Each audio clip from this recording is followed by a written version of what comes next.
apply indefinitely. I would have preferred a more differentiated approach.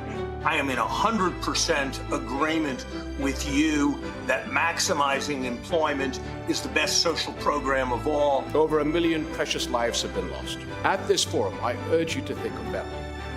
And too often, we lose ourselves in the technicalities, the policies, the numbers.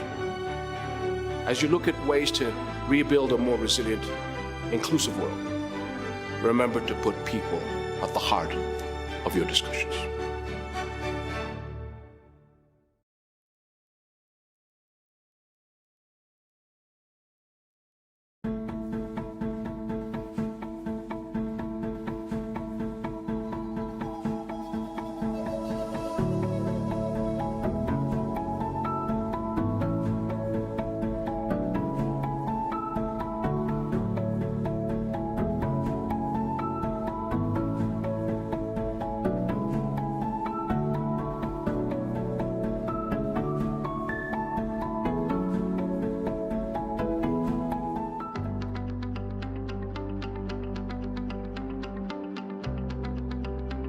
Please welcome Zeng Peiyan, co-chair of the Bloomberg New Economy Forum and former vice premier of the State Council of the People's Republic of China.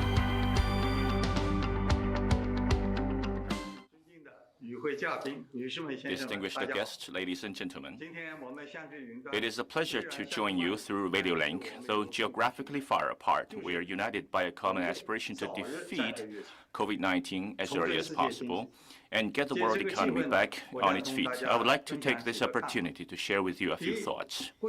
First, pressing challenges in the international situation have made closer communication, cooperation, and policy coordination imperative. COVID-19 has brought unprecedented challenges to human beings. People's health and lives are under threat, with the people-to-people exchanges stalled, industrial chains have been seriously affected, and the financial markets have experienced turbulences. Global public health crisis, economic crisis, and social crisis are intertwined. According to authoritative international organizations, predicted this year the global economy will contract by 4.4%, trade will drop by 9.2%, and FDI will drop by 30 to 40%. Countries have taken strong stimulus measures, raising the average deficit to GDP ratio by 9%. Some economies have seen their debt level reach record high, with the monetary and fiscal policies pushed to the limits. In this interdependent and globalized world, be it COVID-19 response or economic recovery, the only option for all countries is to take coordinated actions. The top priority now is to establish and improve dialogue and consultation mechanisms at various levels and work together on epidemic control and treatment and macroeconomic policy coordination. We should put people's lives above everything else and work for speedy rebound of global growth. Second, we should stay committed to multilateralism and reform and improve the global governance system at a faster pace. Since the end of World War II, the United Nations, World Bank, IMF, and WTO, as organizers of global public goods, have helped form a relatively effective global governance system. Our world, on the whole, has maintained tranquility, progress, and prosperity. Unfortunately, some forces are acting against the trend of the times. They have trumpeted the decoupling and willfully walked away from international commitments, posing challenges to multilateralism. They have imposed the sanctions, raised the tariffs, and erected trade barriers at will, undermining market rules and hampering sound global growth. Unilateralism leads nowhere. Multilateralism is the right way to address the global governance deficit. We should firmly uphold multilateralism and the rule-based international order, and work constructively to resolve the problems and the deficiencies in the existing system through dialogue, consultation, and reform. All parties' concerns, not just those of powerful ones, should be fully accommodated. Major countries, in particular, should jointly provide more public goods and take the lead to uphold and advocate the international order and rule of law. Third, we should accelerate the transition from old growth drivers to new ones and promote a digital transformation of the world economy. Every crisis is a historical opportunity for technological and industrial transformation.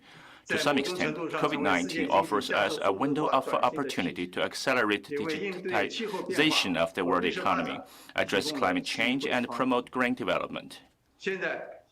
With 4 billion internet users worldwide, and as production and life increasingly move online, telemedicine, online education, and e-commerce have shown their distinct strengths. AI, 5G, big data, and industrial internet are booming. Digital economy will be an important driver for green economy in the post-COVID-19 era, which is what this forum focuses on.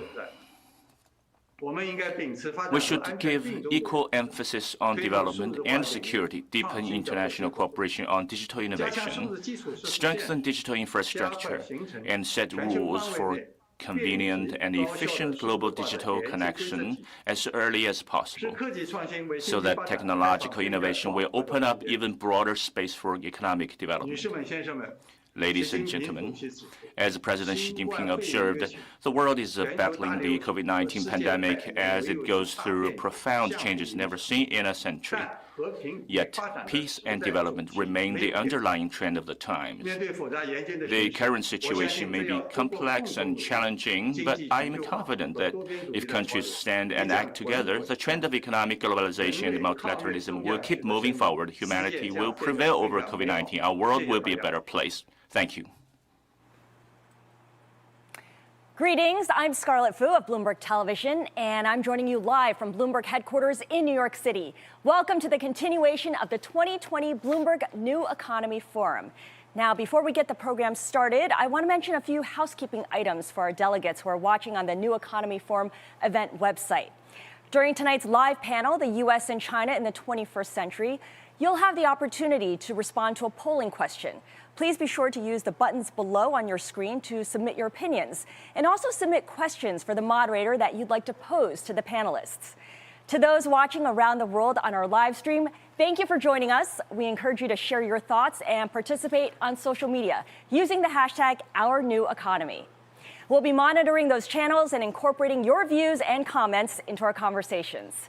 Now, as we continue our discussion on trade and finance, please welcome the founder of the Bloomberg New Economy Forum, founder of Bloomberg LP, Bloomberg Philanthropies, and three-time mayor of New York City, Michael R. Bloomberg. Hello, everyone. Our next speaker is the leader of one of the world's most innovative countries and a global center of commerce and trade. He and his team have been valuable partners for the New Economy Forum, having hosted the first forum in 2018. This year, the work he has led to contain and control the coronavirus has saved lives and set an example for other countries. He's also been a strong leader on many of the issues Bloomberg Philanthropies is focused on, like improving road safety, reducing tobacco deaths, and fighting climate change. We're honored to have him with us today. So please join me in welcoming Prime Minister Lee of Singapore. Prime Minister, thank you for talking to Bloomberg and the New Economy Forum. The last time that we spoke, you talked very eloquently about Singapore's role in Asia and about the rising power of China and about some of the difficulties of being an ally of America in this particular region. And I wondered, from all those perspectives, what should President-elect Joe Biden, assuming that he has indeed won, what should he do in terms of a policy towards the region and towards China in particular? I think his first priorities will be domestic. He's got many urgent things to deal with, starting with COVID. But Asia is a very important part of the world for America and China particularly.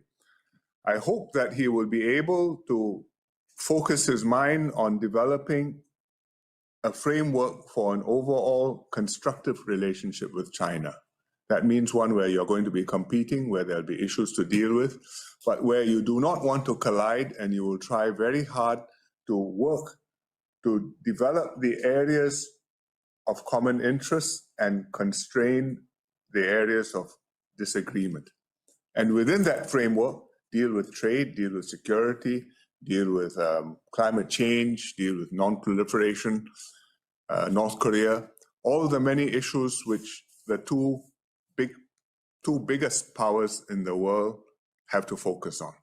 And amongst those will also be issues which will be of concern to all the rest of us in Asia who are watching carefully to see how things will develop, because the last 4 years have been quite a tumultuous ride. Do you think on that, do you think Trump has left America, do you think he's done permanent damage or changed the way that America is viewed in the region? I think that there will be some long-term impact on perspectives on America, on how America views itself, because it's not started with Trump, but I think over the last 4 years there has been a clearer shift.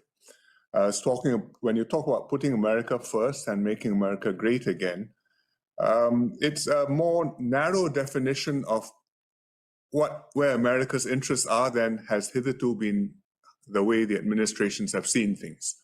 Because previous administrations have seen America as having a broad interest in the stability of the region, in the well-being of its partners, in the tending of its alliances with allies, in fostering an overall environment where many countries can prosper in an orderly scheme, and America is part of that scheme, and subjects itself to the same rules and disciplines is a strong word to apply to a superpower, but presents itself as complying with an order which is in the interest of more than itself.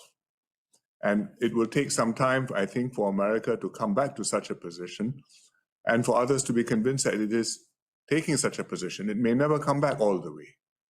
And certainly in the short term, certainly in terms of its relations with China, I think, I can't speak for the whole administration, but I think there are some elements in the administration who definitely did want to make moves which would be very difficult to reverse by the subsequent administration, and which will set the tone for the relationship for a long time to come. And once you impose even punitive tariffs, once you put them in, whatever their merits, no successor government can just say those were the wrong things to do, I take them away. It's a fact in being, and the next thing you do, you have to deal with it, but you are dealing from a new starting point. And there are many other steps which are, I think, even more sharp in that way. On technology, I think on the definition of how you see the other party, whether it's a competitor, whether it's a challenger, whether it's a strategic threat, whether it's a mortal enemy. I mean, these are statements which have consequences. Do you think language has consequences? I know we're going to come back to the framework in a second, but when you talked about America first, some people have looked at what happened with Trump, and by talking the language always of America first, rather than singing the traditional American song of freedom and liberty and openness, do you think that really made a difference? Well, if you ask the Europeans, I would think many of them would say yes. If you ask the Asians, they would say we fully understand, but we must make our calculations on that basis. What do you think there is a role? One of the things people have talked about Biden doing is having a kind of coalition of democracies that would bring in people like yourself, Indonesia, Japan, South Korea. Is that part of the framework of that you could imagine working, and would that be helpful? We all want to work together with the US. We all want to work together with other vibrant economies. We would like to cooperate within the region. I think not very many countries would like to join basically a coalition against those who have been excluded, chief of whom will be China.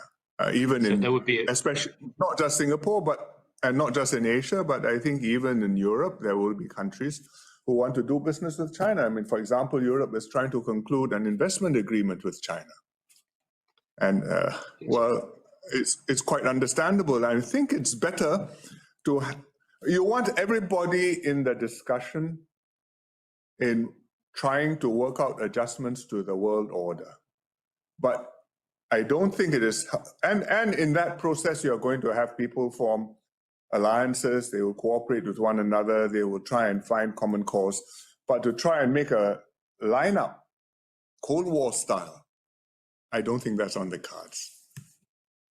So you'd be against things that exclude people. Just pushing in on trade, which is a big focus here. I mean, to what extent do you regard TPP, or as now called CPTPP, do you regard that as dead? Has that gone, or do you think that is possible to revive? Oh no, the CPTPP is very much alive. There were 12 at the party. Roll over, one fell out. And now there are 11. And the 11 carried on with the party. And it was to the great credit of Mr. Abe, who was then Prime Minister of Japan, that he held it together and brought everybody back on. And we concluded the CPTPP. America is not part of it. We hope that one day America will come back to it, but I don't think realistically that's going to happen anytime soon. The stars are not aligned. The Democrats, I don't think the base is very keen on this. The Obama administration, which Biden was part of, was keen on this. Hillary, who was Secretary of State, fully supported it, but when she became Hillary Clinton, the candidate, she had to repudiate it. It's the reality of American politics. So I still think it makes sense for the US, but it has to make domestic political sense as well. And that will take time and a different alignment of the economic situation as well as the political configuration in the US. Do you think on that particular point, do you think that there is a possibility that Biden generally could end up being somewhat tougher in terms of everyday things than Trump was, to the extent that Biden is more likely to complain with China about human rights? And you've also got this, as you said, this side of the Democratic Party, which for whom things like labor rights, environmental rights matter enormously. So that in some ways, despite being a more predictable figure, he could be tougher. It's possible. He knows Xi Jinping very well because they spent many hours together when Xi visited the US, and I think he's visited China too, and they have engaged one another. So I think that personal engagement at the top is important.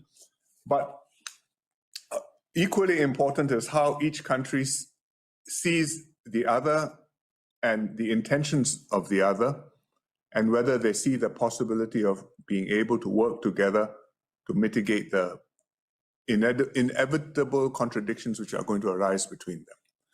It's not always easy, but it is possible, and it has historically happened with many administrations. You will make very fierce statements on the campaign trail. Once you become the administration, you have to deal with realities and you have to pivot. Bill Clinton did that. He's the one who talked about coddling dictators from Baghdad to Beijing. But he did business with China. And I hope that inside China? I hope that something like that can happen with the next administration, but I think it's harder because the consensus to see China as a strategic threat is almost becoming received wisdom and unquestionable in the US, in Washington. And so it will be very difficult for any administration, whether it's Biden or on the outside chance Trump, to disregard that and just proceed as if the last few years had not taken place. What about on the other side? You are one of the people of America's allies who understands and knows China best.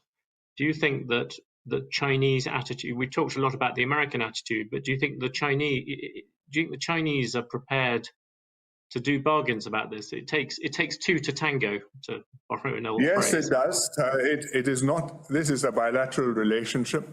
I don't think the Chinese want a collision because I think they know they are not ready for a collision. How important is what's happening in Hong Kong, where there seems, you've seen that the pro-democratic people have all resigned, that there would be, most people would read it as being a clampdown on freedoms in Hong Kong. That's obviously not something you support. We watch carefully and with some concern what's happening in Hong Kong and the responses in Hong Kong.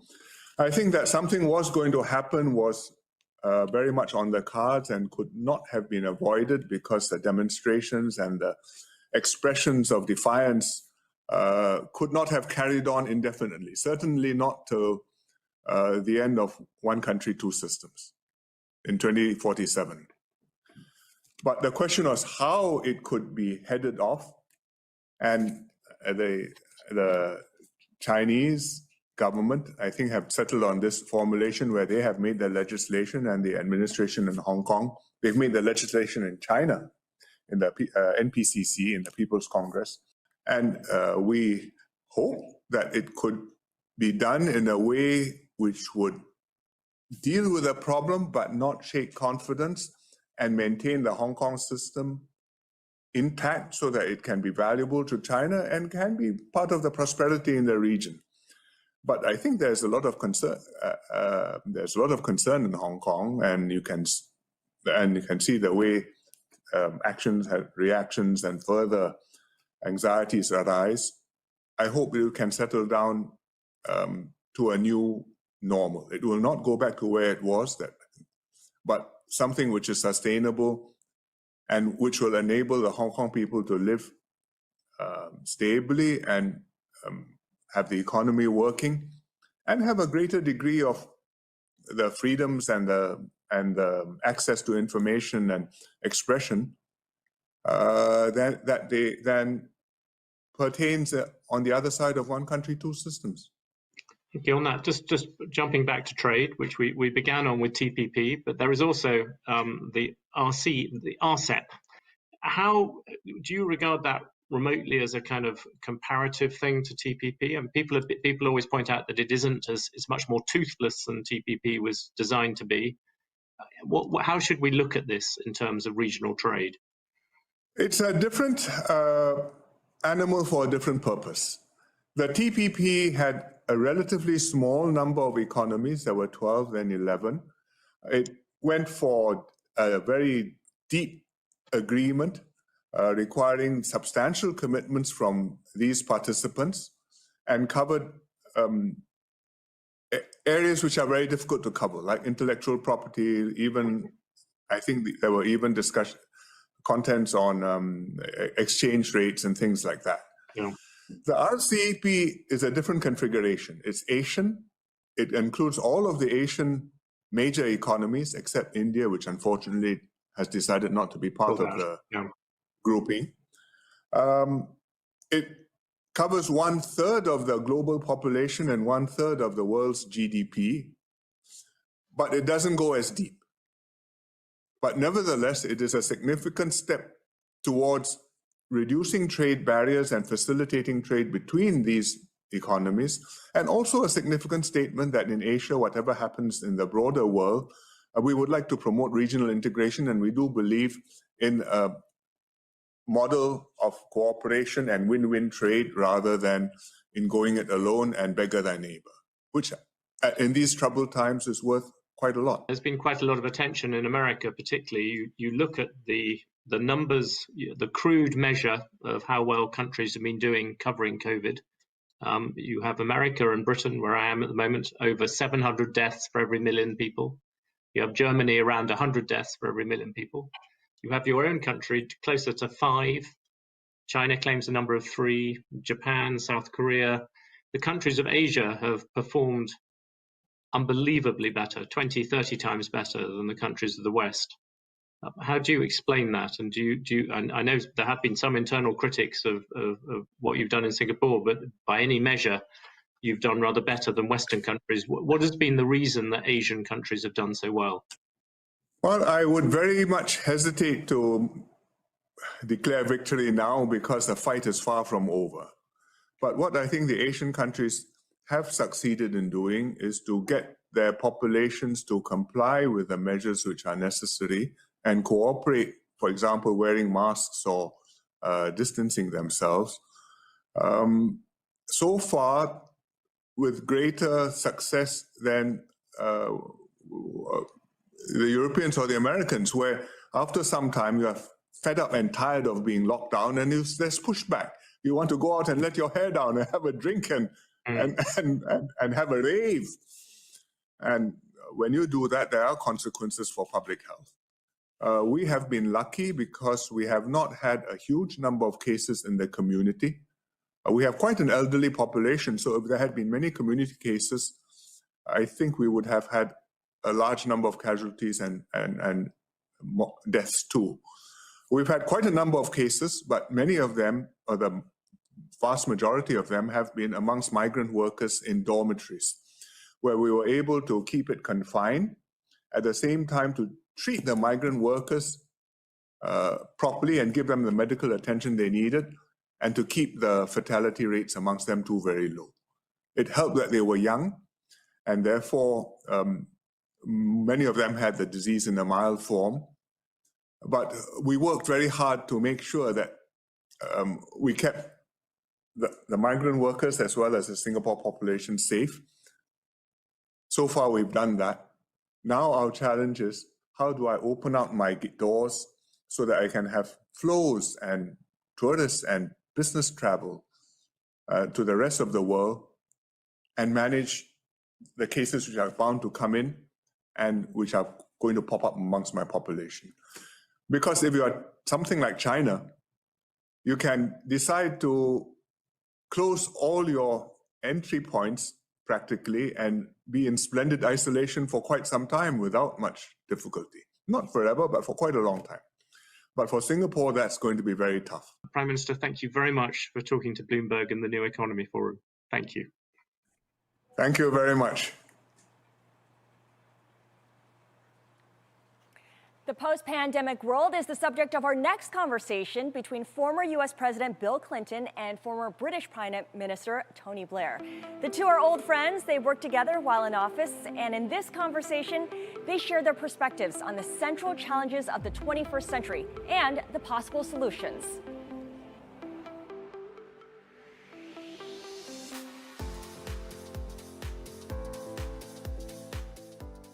Hello, everyone. First, I'd like to thank Mayor Mike Bloomberg and his team for inviting Prime Minister Blair and me to say a few words and try to answer a few questions.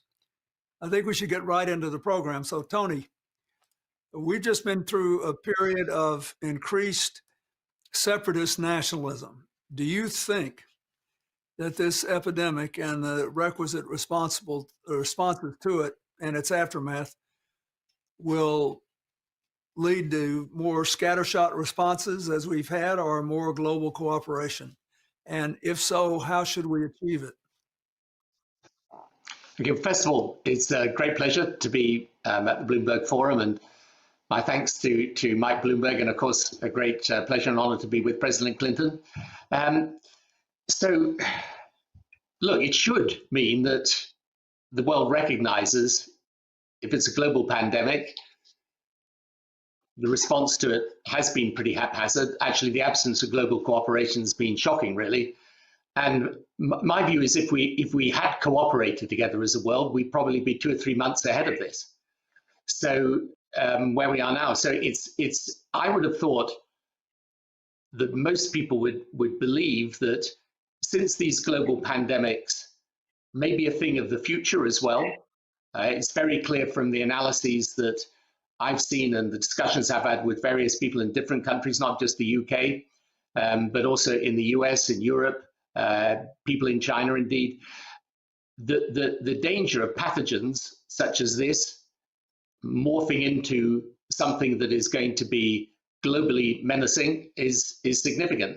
So I think it would be very sensible if, as a result of this, we now looked at how we could improve the global architecture to make ourselves much more effective at dealing with this next time. So we're not scrabbling around for protective equipment, trying to get vaccines, therapeutics, tests. I mean, if you just take testing, for example, I mean, obviously everyone is now recognizing that testing, mass testing, is an essential part of this.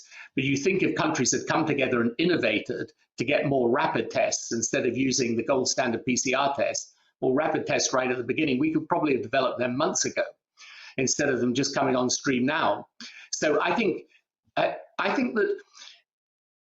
every country will look after its own interests first in something like this in terms of protecting their people. But it's so obvious as a matter of enlightened self-interest that you would be much better off if countries came together when a global pandemic such as this hits, because it's global in nature and everyone's facing the same problem. And I guess I don't know what you think about this, Bill, but I think the question really is, what are the differences to global architecture that are necessary? And do you think that the political will is there in order to be able to do this?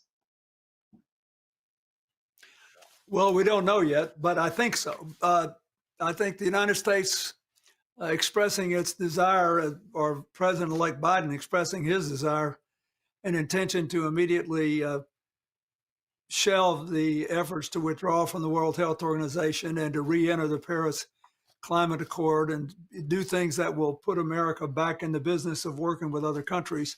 I think that will help. But I also think there are some practical things we can do that should engender widespread support. You know, the most important success, arguably, in global investment in the last 20 years has been the broad-scale commitment to public health, from President Bush's PEPFAR program to the Global Fund on AIDS, TB, and Malaria, to Gavi, to, you know, you name it. And we ought to have a global network of supply stockpiles for these emergencies. The big countries, of course, need their own. But I remember in the 90s when I set up the first stockpile designed to deal with biological as well as chemical and other problems. It was in its infancy. It was a new idea, but it's been modernized and it's gone up and gone down. It's not had consistent support. But everybody knows now that America was humiliated, basically leaving the States, rattling a tin cup and competing against one another, trying to get basic PPE. So I don't think we'll do that again. I think we will support what is necessary for ourselves, and then we need to support the WHO or whatever the designated supervisory entity is in setting these up regionally around the world, so we don't have this again. We'll have the capacity to produce quickly and to distribute quickly and in an equitable way. Yeah, I think that's obviously true. I mean, I think there's two questions really. First of all, will people want to see greater global cooperation? And secondly, if they do, then what do you do with it? And I think on the first, it's interesting, my institute did some polling recently on attitudes to globalization and found that even amongst, say, Brexit supporters in the UK or supporters of President Trump in the US, there were actually significant majorities in favor of cooperation on things like health. I mean, many of the therapeutic drugs that are now coming onto the market, there's only limited production of them. You're dependent on certain countries for very large percentages of certain key commodities that are necessary in the supply chain. And then I think there's a whole question to do with how you have some common standards around this. I mean, I think, for example, it's very hard for me to see how you get international travel going again unless you have some common set of standards on what people will expect to know about you when you come into their country. So I think I think one of the things I'm seeing, for example, in Africa at the moment, in the work that we do there, is a real desire to accelerate the use of data and technology, because otherwise they can't see how they're going to get reconnected to the global community. So I would have thought, you know, since this pandemic has created something that will be around for some time. I mean, most people I speak to, I don't know what you think about this, Bill, but most people I speak to say, no, we're going to be living with this for some years. Then you're going to probably need, if you're going to be traveling, you're going to need to show some sort of like a biometric ID almost. You're going to need to show what your vaccination status is and probably what your testing status is. Yeah, I agree with that. And I think this could be actually a positive thing, because it will lead to greater levels of cooperation that nearly everybody will support. And I think that if there's one thing we've learned in the Brexit battle and the questions involving Scottish independence, all the things you've dealt with, and the larger role of separatist nationalism in the politics of the last few years, it is that specificity is our friend. That is, if it's something specific that makes sense that people can see they benefit from, they will support globalization and cooperation. And if the specifics are things they find immensely threatening, they won't.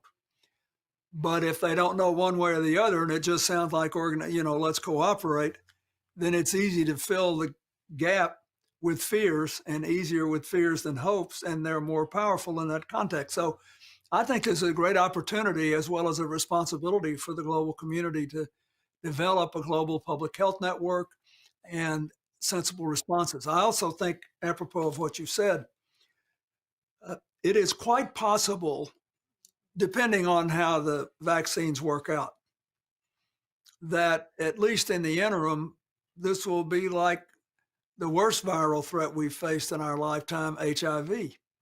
That is, that we'll develop an antiretroviral. That's what the monoclonal antibodies are that President Trump received. In effect, it hastens your recovery. And unlike AIDS, this is something you can get over, but it stays with you in your body. Hastens your recovery, keeps you off of ventilators, out of hospitals, and away from death's door. I think that once we have that, you can make that widely available, and that will make a huge difference also. I also think it will dramatically reduce the side effects of infection.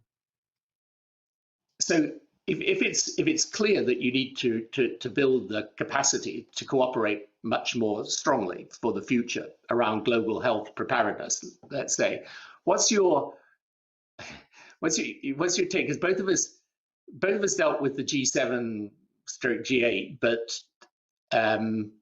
not really always. The G20 was just coming into being at the end of my time.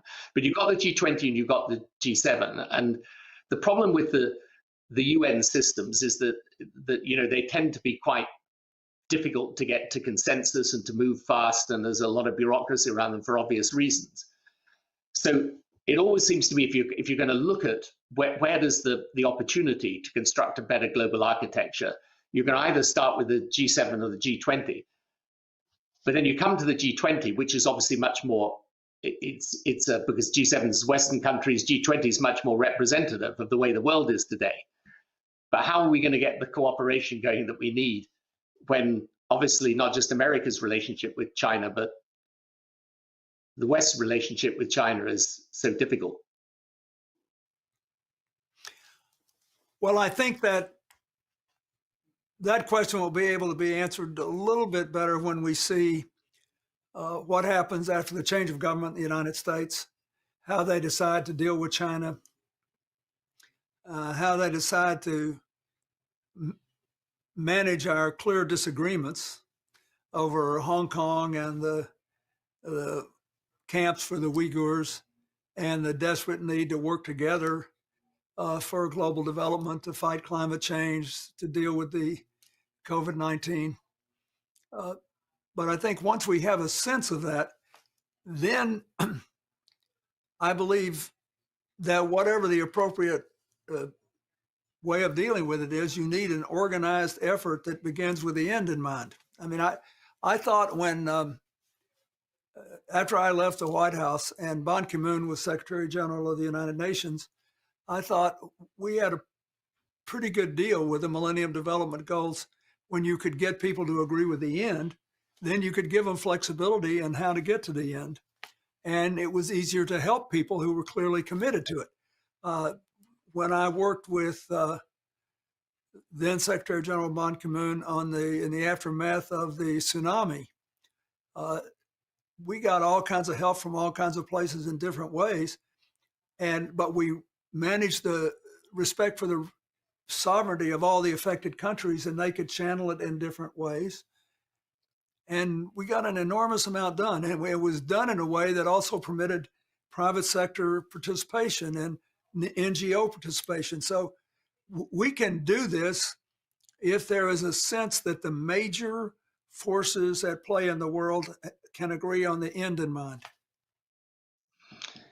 Yeah, I mean, I think it's I think for the new administration in the US, I think the big challenge with China is to get what I would call a strategic framework for dealing with China, rather than a series of ad hoc reactions to whatever the Chinese may be doing. And I don't know what you think about this, but I always think you just got to distinguish between two things. One is the power of China today is a fact, and it's a perfectly justifiable fact in the sense of it's a large population country, ancient civilization, huge economy. China is and should be one of the great powers of the world for the 21st century. The problem is the system is a different system. And whereas I think when you and I were in office, there was not an expectation exactly, but a hope that as China opened up and developed, then political development, not in terms of turning into a Western style democracy, but political evolution in the direction of more liberalism. I think that was our hope, and possibly it certainly was my actual expectation. But you've got to say in the last few years, there's been more external aggression and more internal repression. So that's just a fact. So that's what we're dealing with now. And I think the strategic relationship is very important to define, because you need America and Europe to work together. I think it would be bad if, as it were, Europe is kind of navigating between the US and China. And I think that strategic framework has to accept that there will be areas of confrontation, and you've just mentioned some now. There are inevitably areas of competition. Technology is going to be one. But you need to leave some space for cooperation. Because whether it's the pandemic or indeed what we'll talk about a bit later, climate change, none of these problems can be solved today without the participation of China. And therefore we've got to, I think the analogies with the Cold War are kind of misplaced. And indeed, as some of the Bloomberg documents show for the forum, I mean, decoupling is going to be painful for both of us, for the West and for China.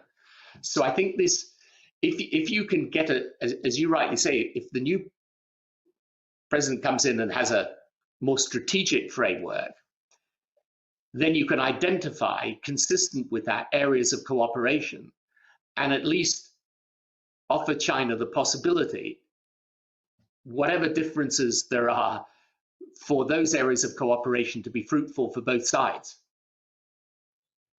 I agree with that. I also think we can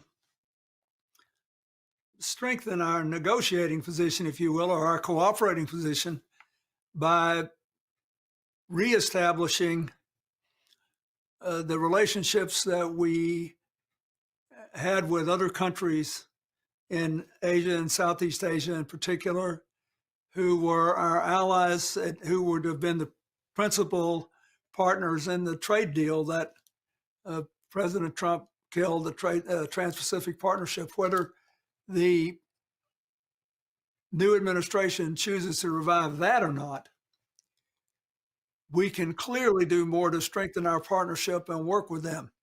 And we have to recognize and just level with people, the old Chinese system, which was by no means a democracy, still guaranteed enough debate and play and openness because there was a regular rotation of leadership. And now that it appears that a person is in charge of China who intends to stay there for life, in essence, that changes things. But we shouldn't accept or assume that it's all going to be bad without working to make it better. We got to try to, we got to give the new administration a chance to articulate an approach and then try to achieve, in cooperation with Europe and the United States and the international bodies, a strategic partnership which will enable us to do good things together and try to minimize the bad things that we think will happen if we just walk away. Sure. And what do you, if you think about the Biden presidency and the foreign policy shifts, one obviously that we would like to see this side of the water is towards the transatlantic alliance. I mean, do you think that's likely and on the cards? Because one of the things that I thought all the way through this pandemic is, if you think back to the time where you and I were in power, or indeed when President Bush was in power and I was in office, there would have been a constant dialogue on what we could do together, how we handled it, what was the right strategy, and that there would have been a sense of America and the European side sticking together. I agree with that. I think, look, I don't want to say too much right now, because over on our side of the Atlantic, the current government in America is blocking a normal transition. And so it's slowed down the ability of the president-elect and his team basically to announce a whole slew of projects, because they need to get in there, see what facts they need to see, and, do basic things. And I think that the less other Americans say about all this, the better, until the new president and his team have a chance to first be announced and then lay out their policies. But if you look at the life that Joe Biden lived as, is the chairman of the Foreign Relations Committee, is the chairman of other committees and Judiciary Committee in Congress, as someone who was deeply involved and supportive of the peace process that you had so much to do with in Northern Ireland. Just generally, it's clear that he's going to be more oriented toward working with and through a lot of these international organizations, and that he believes in NATO and he believes in strengthening all this. I also think that all Americans now have shown, and the president-elect has shown, both an appreciation for our security responsibilities around the world and a reluctance to get our soldiers involved again in endless conflicts, which will never produce a satisfactory result from our point of view. But on the other hand, we can't walk away from manifest, urgent, immediate human suffering we have a chance to alleviate. So there's still going to be a lot of hard decisions to make, of the kind that we had to face in Bosnia and Kosovo and lots of other places. These hard decisions won't go away. But I think the less we say right now, the better, because we want to leave them as much maneuvering room as possible. Yes. Yeah, no, I guess that's true. We know what it's like to be second guessed. I do. At least you're the second opinion instead of the first.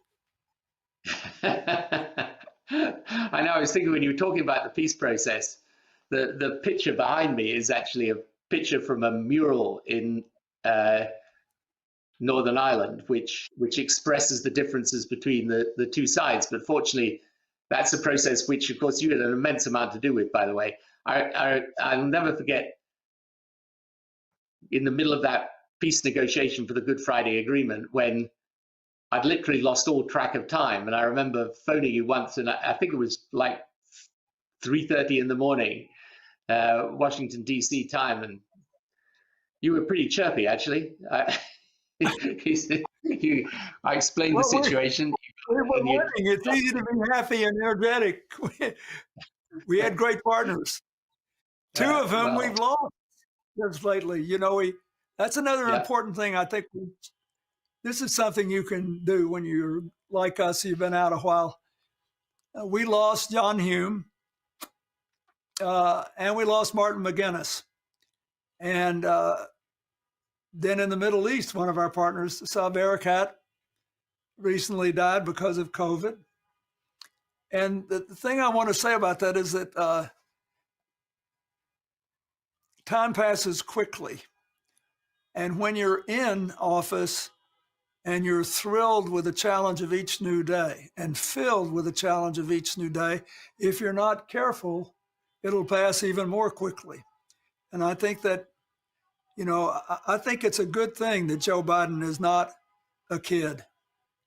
I think it's a good thing that he's much older, a generation older than we were when we took office, because we need now a sense of husbanding our time and devoting it to the major challenges of the moment, and not to be distracted and not to be drugged down. And I think that it's a psychological advantage that he's older now.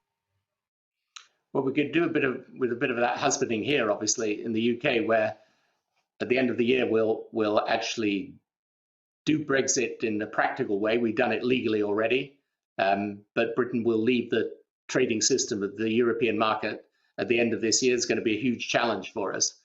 But I think, you know, once that is done, we're going to have to set about then reconstructing the basis upon which we can play a part alongside other European countries in dealing with some of these big issues. And one of them obviously will be climate change, because we've got in Glasgow, we've got the conference not this December, next December. And this, I think, will be a very, very good opportunity for the world to come together and to show that, in a sense, we've learned the lessons of the pandemic, right? I agree with that. I think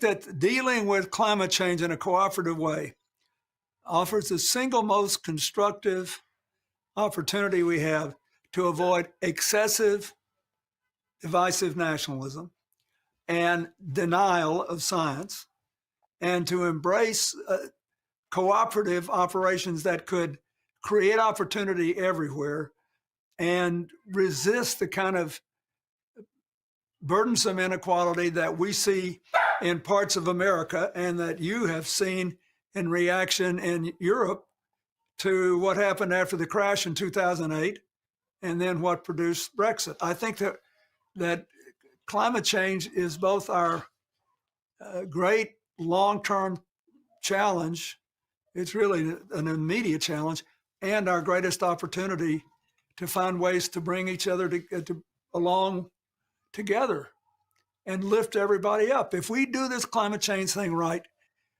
if we establish the financial institutions, the investment patterns, the serious scientific-based analysis of the various opportunities that exist, even in a relatively compact space like the UK, to do what will maximize economic and social benefits as well as the long-term environmental emergency, I think it can really work. And there's enough support for that. If you look at the public polls in America, even a lot of President Trump's supporters thought it was a serious problem and ought to be dealt with, and was an opportunity to grow the economy and bring economic activities places which hadn't had any new activity in too long. We have to hope anyway. No, I am quite hopeful on it, actually. I think there are two interesting things that give us potential for a better politics for the future. One is that both with COVID and with climate, it's obvious that there is a problem that can only be met by people working together, can only be met on the basis of evidence, working with science, can only be met on the basis that we recognize that the interests of one or the interests of all are intimately linked. So it's a great rebuttal, in a sense, to the easy type of populism that just rides the anger of grievances rather than trying to provide the answer. And then I think the second thing, and I think this is true of the pandemic, but also true of climate, is that the only solution ultimately to climate change is going to be accelerating the science and technology. And you and I know, because of the work we both do today, now in Africa, the population of Africa is going to double in the next 30, 40 years. And they're going to develop. And to develop, they need power and electricity. They need infrastructure. They need connectivity to the world. So they need to be able to grow sustainably. So whatever America does and Britain does, and we should try and lead the way, we are going to have to develop the means of growing sustainably. And so it places a huge emphasis on this technology revolution that I think is the biggest fact going on in the world today, and which should make a much greater impact on politics. But the important thing about it is that it can only be done by a form of politics that is practical, that sees the advantage in cooperation, and that is the opposite of some of the populist mantras we've seen dominate politics in the last years. I agree with that. I think, you know, that science-based inclusion that includes economic, social, and personal inclusion is going to be key to all of this. If you look at, we talked about the difference was in U.S. and China and UK and EU and China in political terms, but look at one cultural thing. Look at the difference in results in dealing with COVID. And not look just at China, but at South Korea, a country that is politically much more like our countries. Both of them have death rates that are between 1% and 10% of the death rates that we have experienced.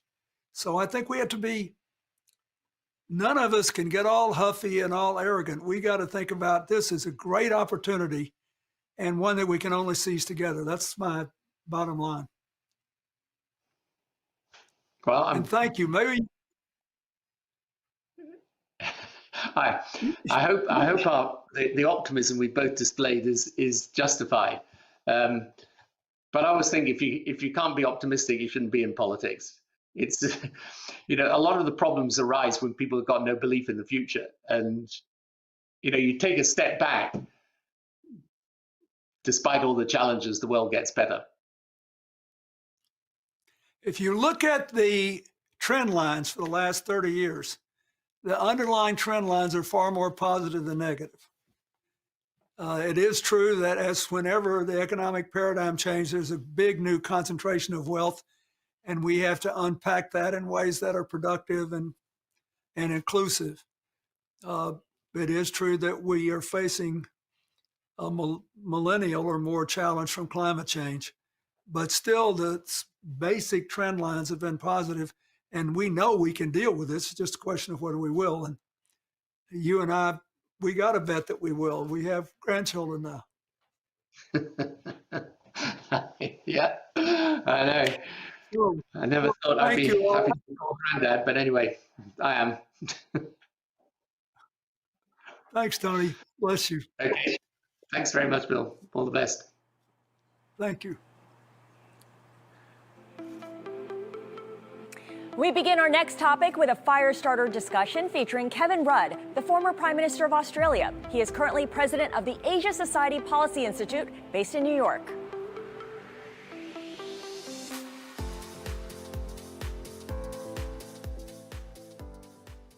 One of the big questions we're asking at the New Economy Forum this year is whether the US and China can reach a new equilibrium, an understanding that will enable them to trade and invest and cooperate in certain areas while acknowledging that they are now competitors, even rivals, and not partners. We're not talking about breakthroughs, we're talking about stabilizers.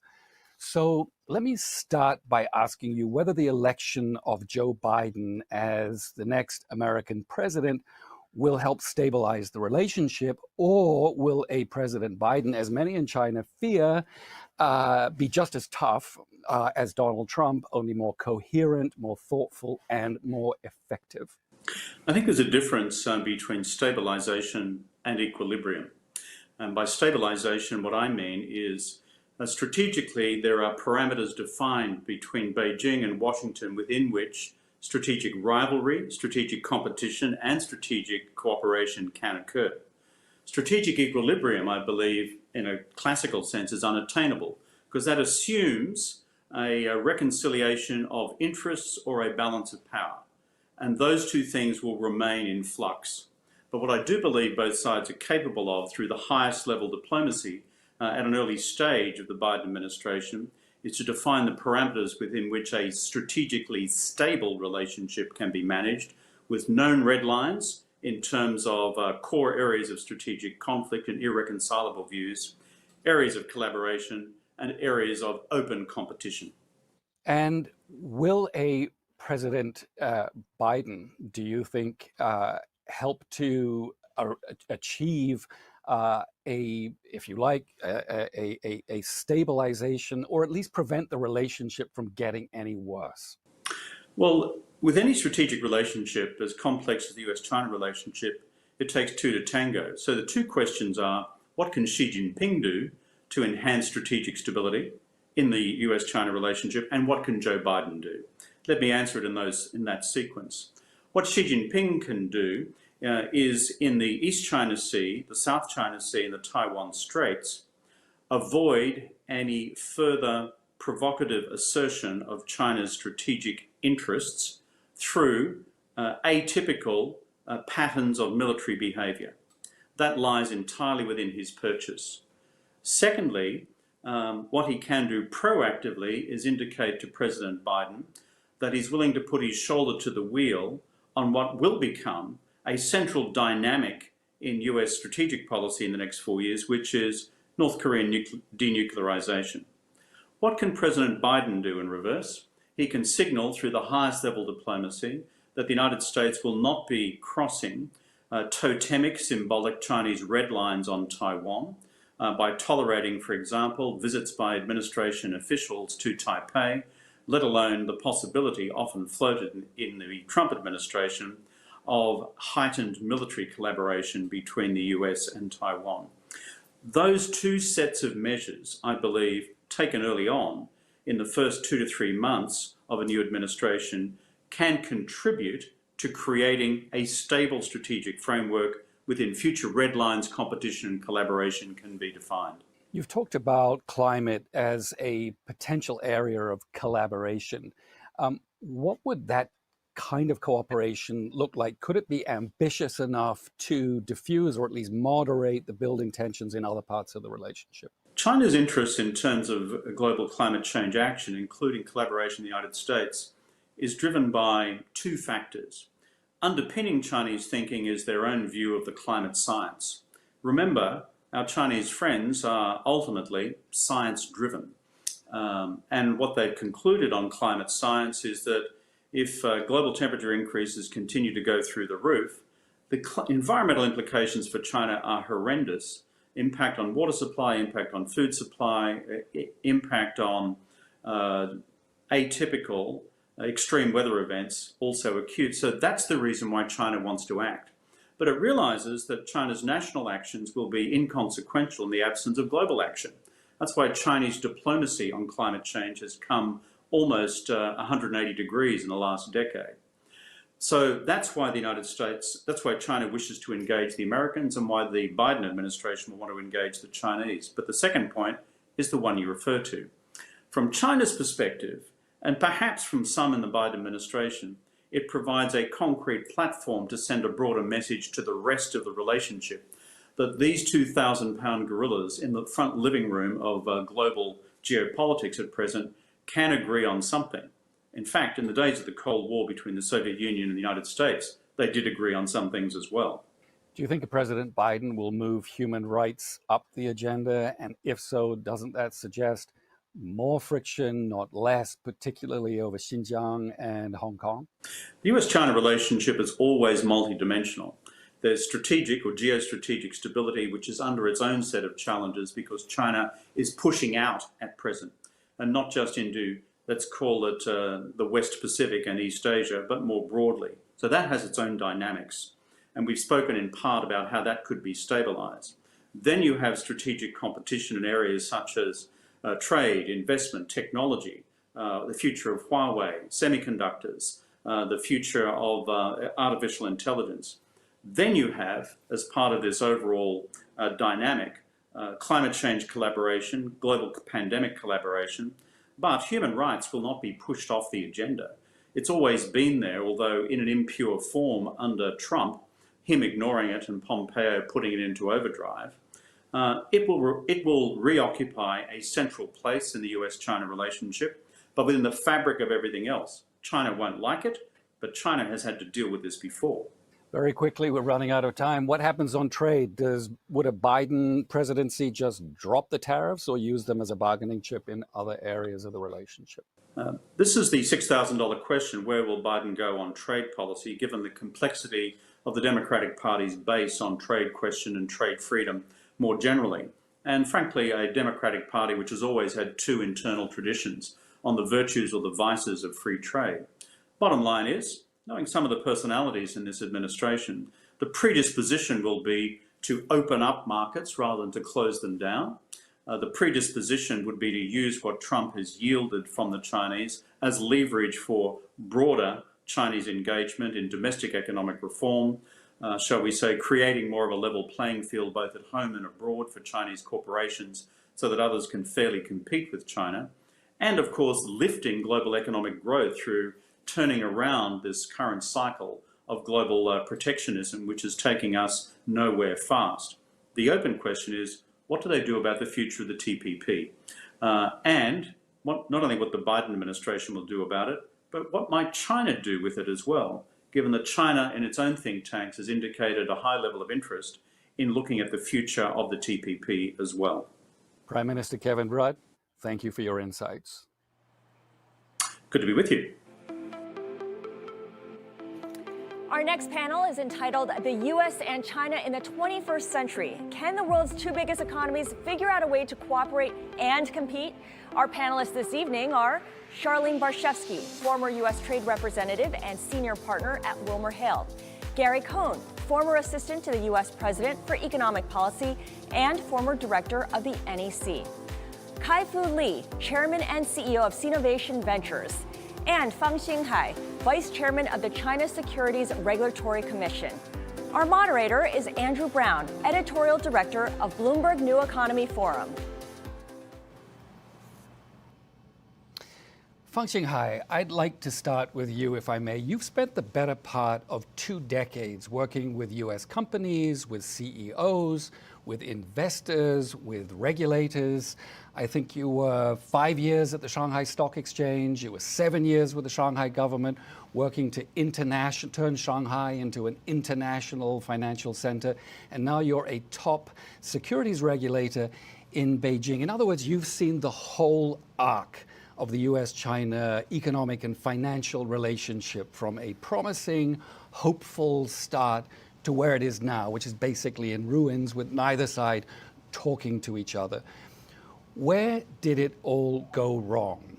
How do you date this? What was the event, or what was the series of events? What was the individual or the individuals who started all this? What's your analysis? No, well, first of all, the economic relation is not completely in ruin. For example, in the financial sector, in China and the United States are cooperating quite well. But you have your point. And I think the difficulties began about 4 or 5 years ago when the United States suddenly realized that China had become a very large economy and is growing, quite fast. So the U.S. wanted to redress the economic relation between China and the U.S. And I sensed in negotiations with the U.S. negotiators, I sensed that there was a demand from the U.S. side to get something from China quickly, that they wanted China to change certain things really quickly. So that was one reason that caused the troubles that came after that. And another reason I can think of is that the U.S. has always dealt with China with this strategy, the so-called engage and hedge strategy. And when China was not that big, when the Chinese economy was not that strong, the engage part was more prominent. But then, after China became sort of more prosperous, the hedge part became more prominent. So when you hedge and then You want something quickly from China. That was difficult for China to deal with. I think that was the reason. Now, and just to anticipate, with the later part of the discussion, in this new administration, I think the U.S. needs more patience. And one question that I would like to ask our panelists is that does the U.S. Want China to prosper? Does the United States want China to become a very big economy and sometimes could be even bigger than the United States? Or is the U.S. Kind of determined to prevent China from becoming so? Fang Xinghai, that's a great question. But let me ask you a similar question. Let me ask you this. Do you think that the U.S. does not want China to succeed, that the U.S. is simply not ready to cede its position as number one in the system to China, to a country with a communist government? Well, I mean, the U.S. is a very large country, so we have all kinds of different people. I think among the panelists today, they want, they will be very happy to see China grow to be bigger than the U.S. But I think for some Americans, yes, they're not happy with that prospect.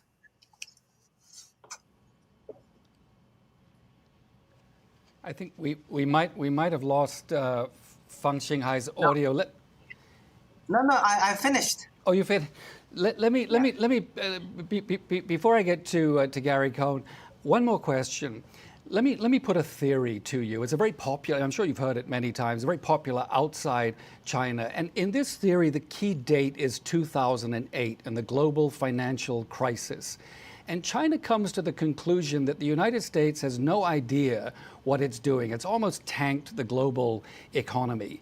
And it never really recovers. And China goes from strength to strength. And after a while, it thinks, well, why should we be bashful? And so it begins to behave in a much more assertive way on the economy, with foreign investors, in technology, and in many other domains. What does that narrative get wrong? What does it get right? Or what's it missing? Well, I don't think that after the financial crisis, Chinese policymakers and academics come to the conclusion that somehow the U.S. is finished. The U.S. economic model is no longer going to work. I don't think that is the case. Now, you said that China somehow become more assertive. I think when your economy becomes so big and your interests are all over the world, you have to protect your own interests.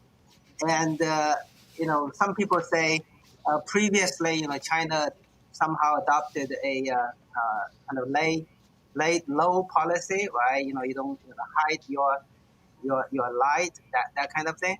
I think China had become so large right now. You just cannot hide. I mean, even if you lay down, the bullet will still hit you. And rather than being hit by a bullet when you lie down, you would rather stand up and just protect your legitimate interests. Gary, you had a front row view of the evolution of the China policy of Donald Trump. Indeed, you were part of the policy apparatus as the chief economic advisor to the president. It seems like President Trump's early intention was to rebalance trade, and then it morphed into something quite different that started to look a bit like containment. Talk us through the policy debates that you were part of in the White House. Well, I'm glad you said the word debates, because I think there were debates within the White House what the ultimate objective was. I think the Trump administration started out looking at the trade deficit with China and said that this is not in the best interest of American workers and jobs in America. And the premise was, how do we bring back jobs to America and how do we return manufacturing jobs back to the United States? I think that was the basic premise. What you find is it's not that easy. You can't just instantaneously relocate manufacturing from one country to another country. These things take long periods of time to build the factories, to build the environment, to get people to want to work in those factories. And simultaneously, during this period of time, if you think of what was going on in the United States, a little over a year ago, we were in a full employment picture in the United States. So even if you were able to relocate manufacturing back to the United States, who would have worked in those factories? We would not have had the labor pools to put people back in those factories. So there was this discussion about trade imbalances and how do you fix those. I think the Trump administration decided to use tariffs, something that I didn't agree with. I don't think tariffs work. They tried to put tariffs on Chinese imported goods to make them more expensive. Unfortunately, it didn't stop the import of any good from China. In fact, we've had record trade deficits up till months ago. All we did was put a consumption tax on the U.S. consumer, making those goods more expensive. But it never at any point created the economic incentive for someone to move manufacturing here to the United States. And then there became this whole discussion about reciprocal and fair and open and honest, which was a second derivative, I think, of the original discussion. It was about Chinese capital investment and Chinese capital flow and Chinese being educated in the United States and we having very open borders for capital flows and China having very closed borders for capital flow. And Americans' capital couldn't flow easily into China. And I think the Trump administration said, look, we don't want to allow the Chinese to be able to buy our most prized assets if we can't buy prized assets in China, which, of course, as our first speaker said, China is a country where things take a long time. They evolve. They've got a very long history. They remind us of their long history. That wasn't going to change overnight in China, which then morphed into this whole discussion about forced technology transfer and access and technology and what was going in that area. But I really think the whole issue stemmed from the trade deficit that Donald Trump personally did not care for. To what extent was Trump's policy the result of hawkish policy advisors? To what extent was he playing to his base, to his popular base? And what was the U.S. business community saying to him? So I think, as in most White Houses, there's a diversity of opinion. There were clearly some very hawkish opinions in the White House. And I guess you would say there were some very dovish opinions in the White House. I had an opinion where, very, very honestly, where I said, look, we can put tariffs on the Chinese. We're still going to import the goods we need from China because these are basic goods that American consumers want and need and can't live without, and they're going to pay for them.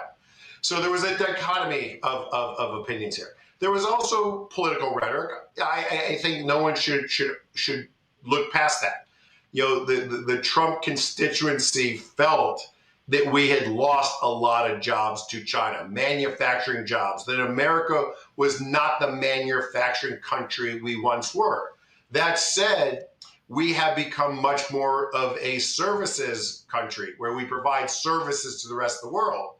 And in my opinion, a good deal for us would be a deal where we could import cheaper goods from China, but export our services. And I thought TPP was something where that would have been a helpful start.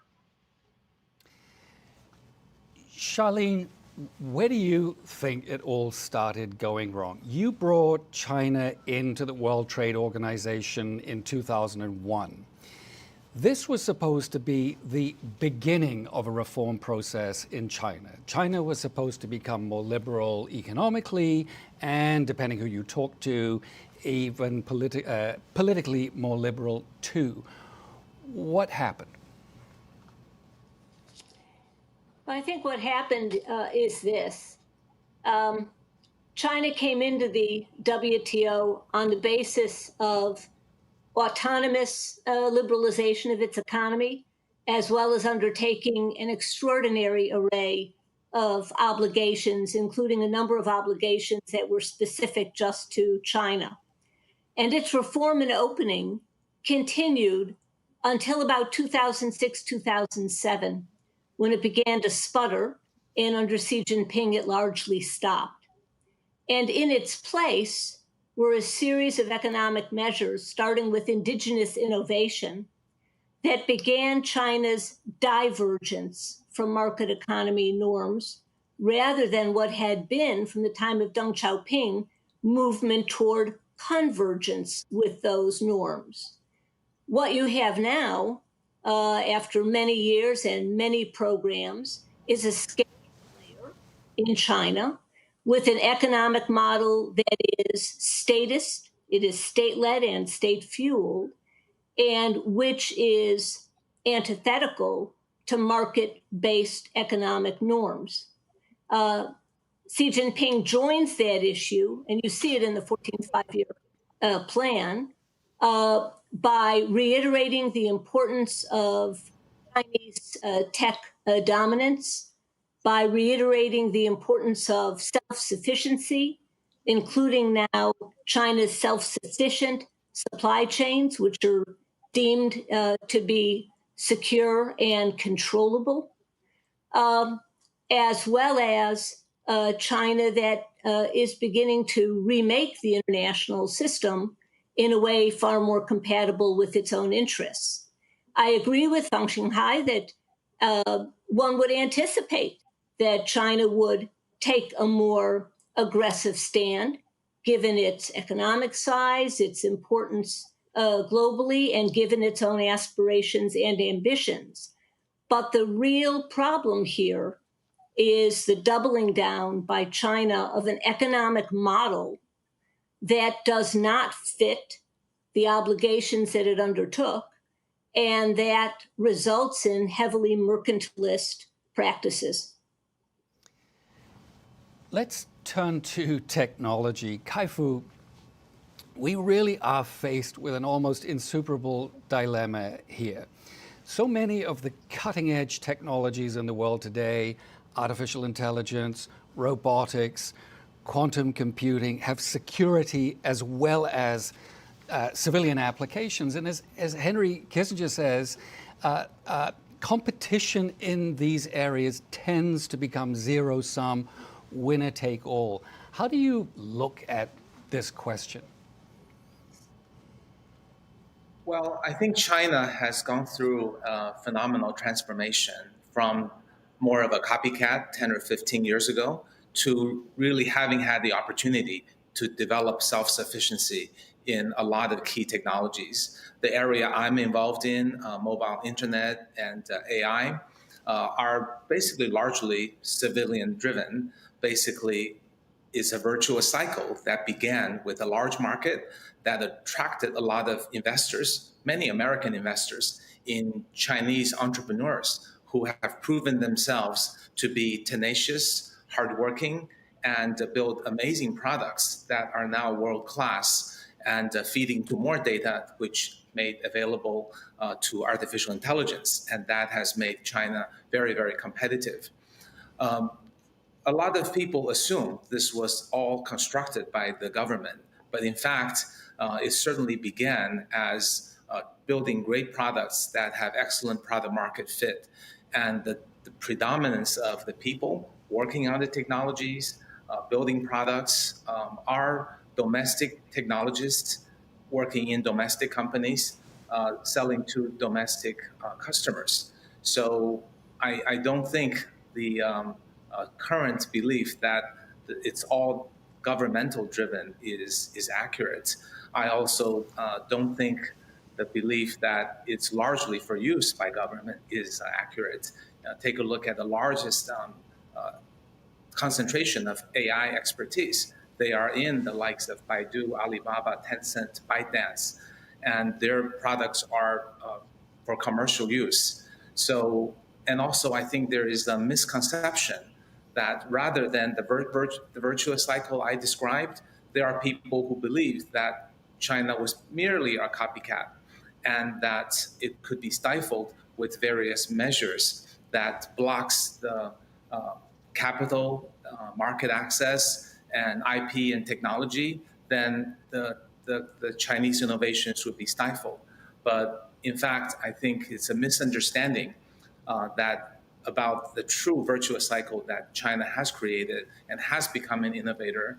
And if another country like the US wants to compete and against China, there's really no choice other than treating China as a worthy competitor, increase the funding of technologies, open up immigration to talents, and focus on building great products in the civilian space. And then in both countries, it will obviously spill over to some governmental use, but it's really a civilian competition in this case.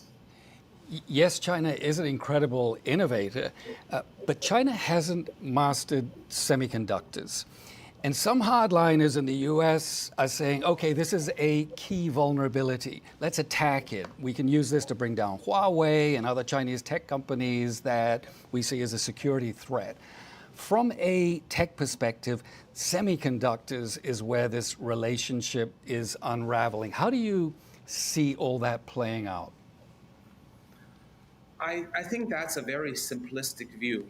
There's no doubt US is well ahead of China in semiconductor technologies. In some of the toughest areas, the most competitive space, the most difficult spaces, US may be 10 years or further ahead on a country-to-country basis. But we should not forget that there are many other countries involved, and those countries do not want to be told that they can't deal with the world's largest market in China. And China is the largest buyer of semiconductors and equipment at over $1 trillion in 2019. And to date, in 2020, 25% of China's total imports from the US are in this sector. So I think it will seriously hurt the American companies doing business in this area.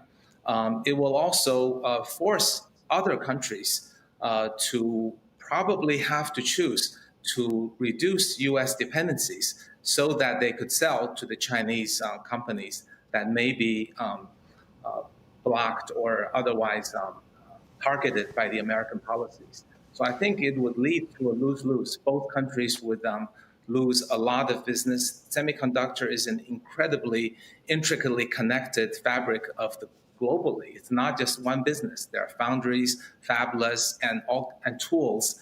And I think trying to pull this rug also potentially can accelerate China's own self-sufficiency by not depending on the US as the largest market. And it can potentially also cause tit for tat, as China still has a lot of industries that Americans need, such as manufacturing, such as rare earth materials. I think it's incredibly dangerous to make this the primary thrust of technological competition. Fang Xinghai, I asked Kevin Rudd this, and I'd like to ask you too. And I know that you're speaking in a personal capacity. You're not speaking on behalf of the Chinese government. Do you think that a President Biden offers an opportunity for a reset of US-China relations? I certainly hope so. Let me come back to some of the points that Kai-Fu just raised. I don't think China is striving for some kind of technological self-sufficiency or economic sufficiency, but China does not certainly does not want to be blackmailed economically by another country, right? Because we are determined to grow the Chinese economy further. But in terms of international cooperation, and then particularly in terms of cooperating with the United States, I think China is ready. Just to listen to President Xi, he said 3-4 days ago in Shanghai that the Chinese economy certainly is a big ocean that allows us to be growing largely based on domestic demand. But he also said that the international economy is also a big ocean, and we are ready to go out and then also bring in foreign investment and foreign companies into the Chinese economy. So coming back to your question, whether President Biden offers an opportunity for a much better U.S.-China relation, I do think so, because between the U.S. and China, there are so many things that we can do. Some people, Gary, I guess, mentioned a manufacturing job in the United States. I think in this area, a large number of Chinese companies can help the U.S. Achieve more manufacturing jobs in the U.S. because they are ready to invest into the United States if they're not prevented from doing so. And then maybe another area that China and the U.S. can cooperate is in the infrastructure area.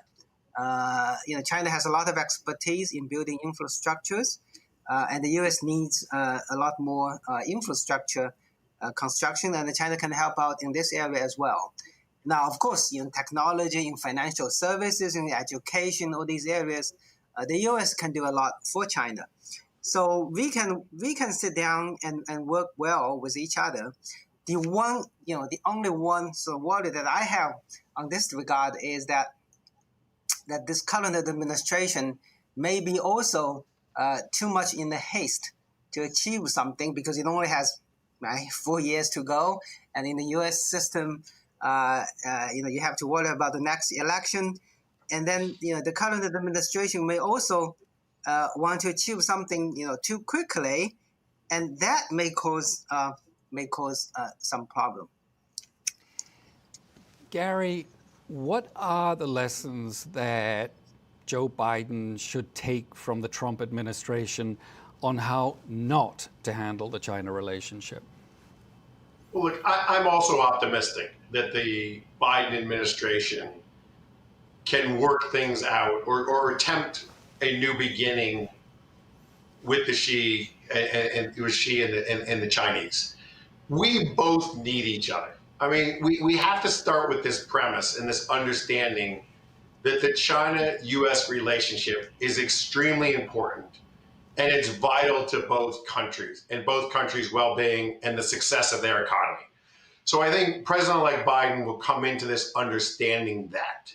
So when you understand that that's a basic premise, you then work from there and say, where can I start improving things around the edges? How can I make them better? I don't think there's a big bang win here for either side. I think we can incrementally try and improve things around the edges. We can open more access for U.S. companies in China, and in China, we can open more products into the U.S., and we can continuously move the ball forward on both sides of the ledger. And I think President-elect Biden, if he works in that direction to what's best for the U.S. and what also works for China, because it will be best for them, I think there's a lot that could be achieved. Charlene, should Joe Biden administration drop the tariffs? They haven't worked, have they? It's a tax on Americans, and China's trade surplus with the U.S. is bigger than ever.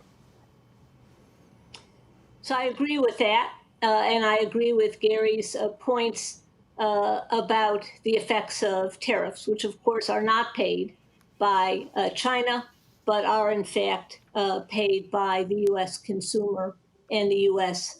importer. But I think that Xi Jinping carries a heavy load. There's an awful lot of talk about what should Joe Biden do. I would suggest that it would be important for China to think about what Xi Jinping should do. Remember that Joe Biden was in the Obama administration, which after 8 years of dialogue, endless meetings, endless series of engagements, 60 plus working groups, produced almost no result with respect to the key complaints the US had about the Chinese economy.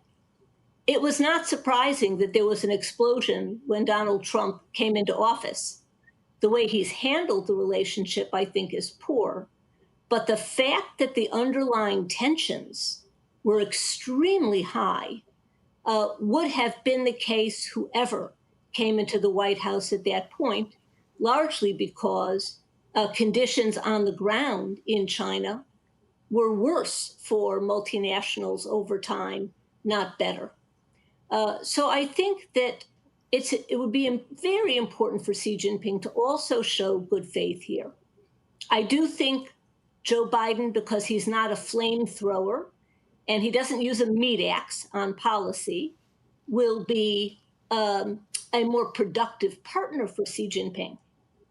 But Xi Jinping needs to be a more productive partner for Joe Biden.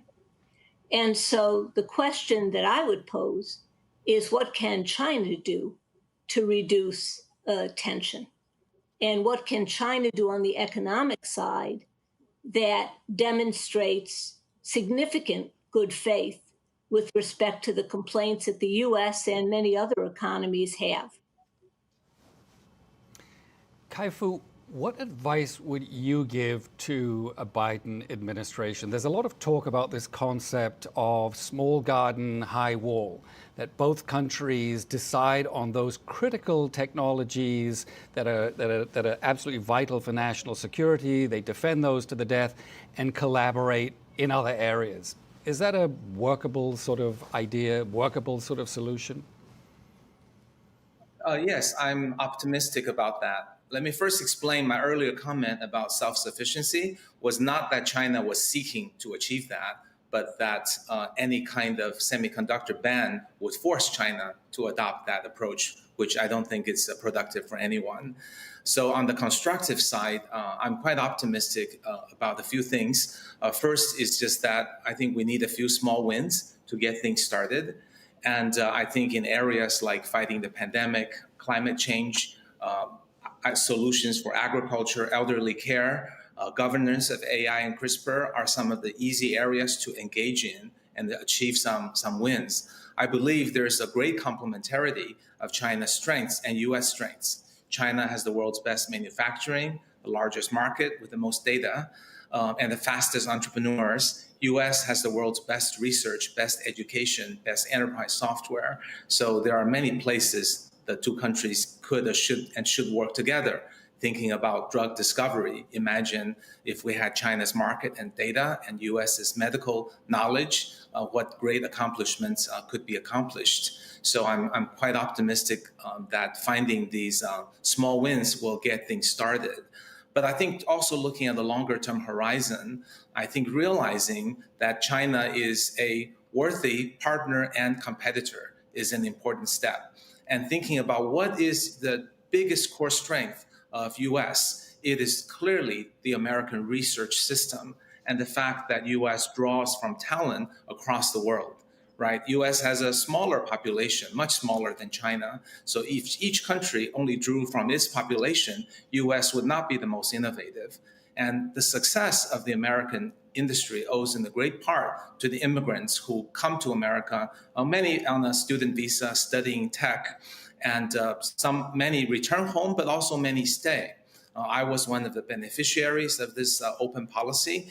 I think it is a very critical underpinning of the American success to attract from a great pool of people worldwide, and then to provide the best education and research environment.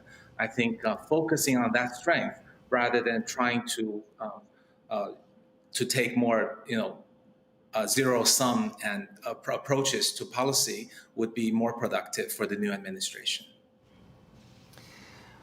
Fang Xinghai, do you see a resolution to the accounting issues around Chinese companies listed on U.S. exchanges? I know that you're responsible for that area of regulation. How important is it to China to make sure that problem is resolved?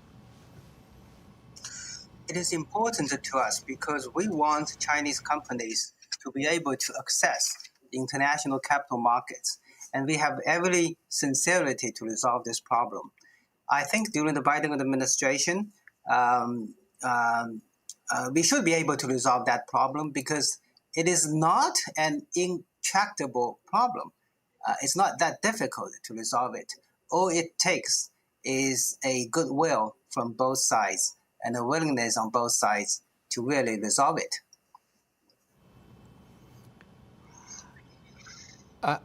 I would be remiss, Fang Xinghai, if I didn't ask you about the Ant Financial IPO. This was going to be the world's largest public offering, and then it was suddenly pulled. You're the securities market regulator. What did you see at the last moment that so worried you? And what signal does this give to foreign investors about the safety and security of the Chinese equity markets? Well, Andy, all I can say is that international investors have responded to this move quite well because during the last week, we have seen a lot of inflows in the Chinese capital markets from international investors. And investors in Hong Kong, which is another market that Ant was supposed to list, have also done quite well. So we will see how international investors react to that. But so far, they have reacted quite well. Will this IPO eventually go ahead? Can you share any kind of timetable with us? I don't know. It depends on how the government, restructure our regulatory framework in terms of financial technology, and also depends on how the company reacts to the changing regulatory environment.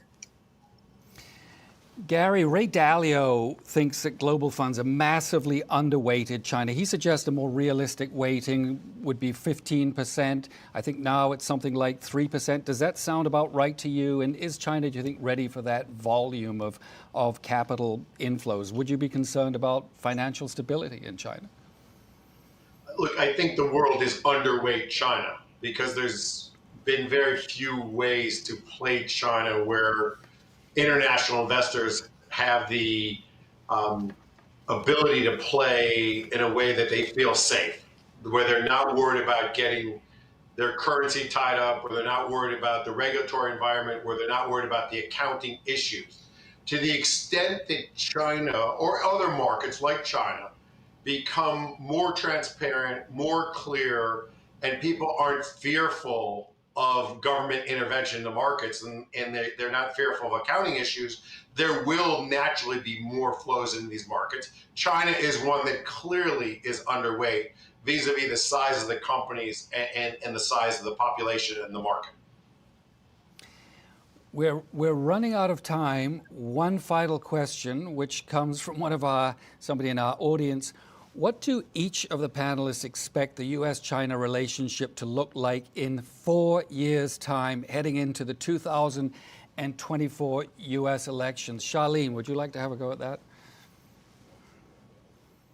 I think a relationship that was once cooperative, punctuated by occasional bouts of hostility, has become a relationship that's hostile, punctuated by occasional bouts of calm. My hope is that the calm aspects of the relationship will increase over the next 4 years. But I think the terms of competition between the two economies is being set. I don't see that competition lessening.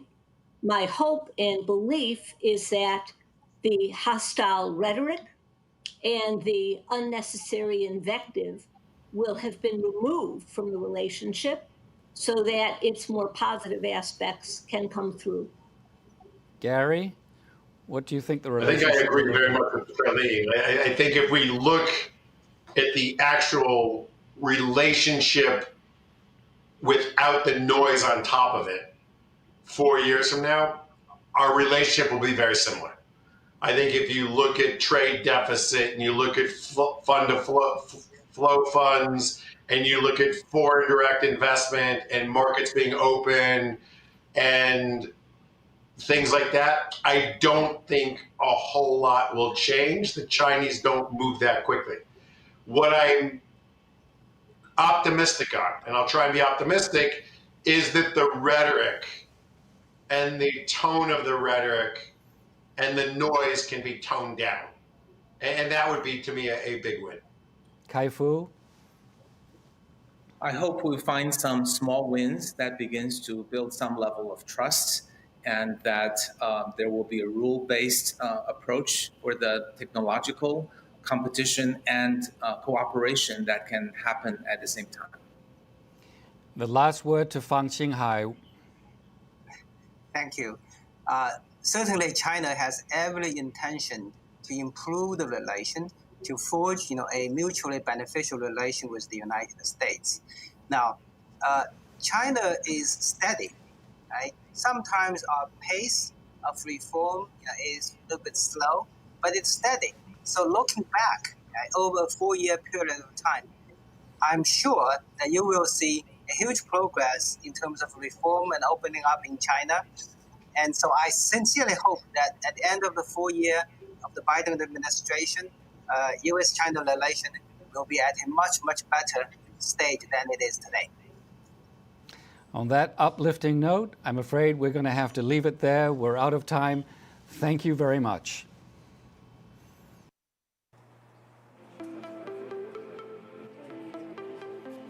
Our next presentation takes a deep dive into China's global project, the Belt and Road Initiative, specifically its digital footprint.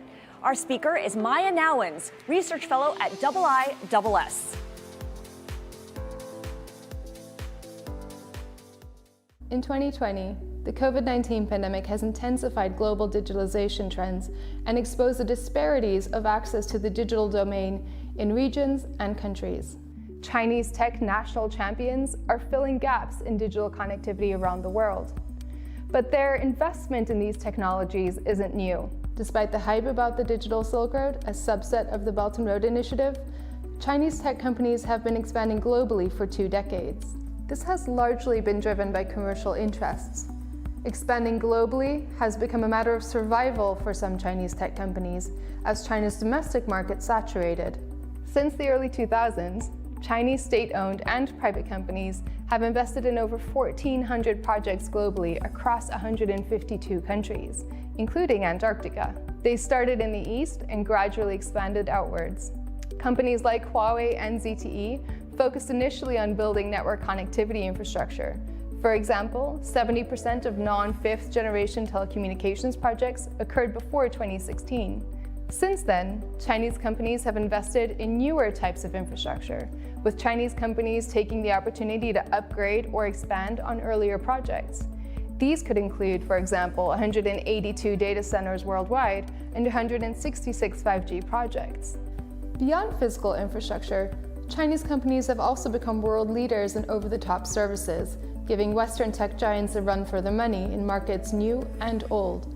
Since 2016, investments by companies like Tencent and Alibaba have skyrocketed in areas of fintech and e-commerce, with 91% of projects located in the Middle East, Europe, and the Indo-Pacific region. These projects don't occur in isolation. E-commerce and fintech investments are aided by the explosion of Chinese data centers, reducing latency for consumers. Significantly, geopolitics has also gone digital, and security is being redefined to include tech. Heightened by the technological competition between the US and China, China's growing global tech presence has led to questions about the motives and impacts of Chinese global tech investments. Is the Digital Silk Road a socio-economic endeavor as stated by the Chinese government, or is it a natural extension of commercial interests as argued by China's private sector companies? Is China in fact seeking to rewire the world's digital ecosystem for its own strategic goals of becoming a technological and cyber superpower? These questions are difficult to answer but unavoidable, and answers should be informed by data. According to China Connect's data, while Chinese companies have rolled out at least 55 smart city projects globally, companies like Huawei, Megvii and Hikvision have made around 3 times as many investments related to safe city projects. Many of these projects include surveillance technology components. But despite the talk of intensifying global tech alliances, the spillover of criticism of Chinese projects doesn't seem to have changed much on the ground yet. Out of 166 Chinese investments in 5G, only around 15% of projects have been officially halted or cancelled globally. The world of tech is becoming more diverse. So what does all this mean for global cyber norms, differing values, multiple regulatory policies, and of course, standards? Does controlling standards control the market? Or are we entering into an era where the proliferation of Chinese tech will de facto move us towards Chinese standards? The prospect of a splinternet, a bifurcation of the world's digital ecosystem, no longer seems an impossibility. But splitting connectivity according to ideological lines might do more harm than good. Exactly how we bridge the EU's GDPR, the US's Clean Networks Initiative, and China's global initiative on data security will be the challenge for years to come.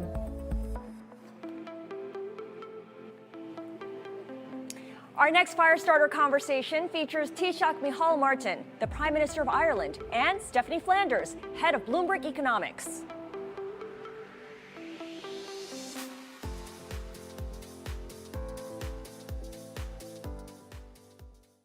Taoiseach, thank you so much for joining us here for the New Economy Forum. This part of the proceedings is focused on trade, and I guess we'd have to say you're one of the great pieces of unfinished trade business in the world is sitting right on your doorstep. Are you confident that there is going to be a deal between the EU and the UK before their transition arrangements run out at the end of the year? I would still hope there will be a comprehensive trade deal, but it will be challenging. And the 3 items that have been there now for quite some time, the 3 issues of a level playing field in terms of access to the single market in Europe, with the UK agreeing to adhere to that level playing pitch. That's proving problematic. My understanding is, my sense is if that got sorted, the area of a dispute resolution mechanism would get sorted then in terms of how does one arbitrate as to the behaviour of each party to the agreement. Thirdly, the fisheries is proving very difficult as well. A lot of progress has been made on other issues. My sense is if there's a political will in the United Kingdom to get a Brexit deal done, then it will happen. I think the European Union want a deal. Of that I'm clear. Not at cost, but it's our view, and it's Ireland's view as a member state, that it is in the interest of our citizens and the respective economies to get a deal that makes sense. And no deal would be very damaging to our respective economies. Logic dictates we should do everything we possibly can to get a deal. It's a responsible thing as politicians to do on behalf of the citizens that we represent. But we now have an incoming US president who's made very clear his views on the Good Friday Agreement and the importance of there not being a hard border between Northern Ireland and Ireland. Do you think that changes the calculus? Do you think that makes it more likely that Boris Johnson would compromise with the EU? I think it's helped. I spoke to Joe Biden during the week. Very warm, clearly very proud of his Irish heritage, and makes no secret of that. And we're looking forward to his presidency, to be frank, from that perspective. But I think the more broader issue is the prospects of a Biden presidency being more multilateral in its thrust and its impulse. That was clear from my conversation with the president-elect that he was going to engage with Europe. Now that's probably more significant in terms of the impact on the UK's response, because it seems to me that the United Kingdom values its relationship with the United States and vice versa. I think President Biden-elect would too. And so therefore, I think the US, the new presidency, would prefer a deal between Europe and the UK. I think the UK is conscious of that. And the president-elect is very committed to climate change. I think Boris Johnson would like him in Glasgow, for example, for the COP. So I can see an alignment of interests here, sparked by the president's commitment to multilateralism and to resetting, if you like, the sets of relationships between the US and Europe that might be better, or might enhance the prospects of a deal. But there has been, you've said in the past that both sides have to compromise in order to reach agreement on those 3 things.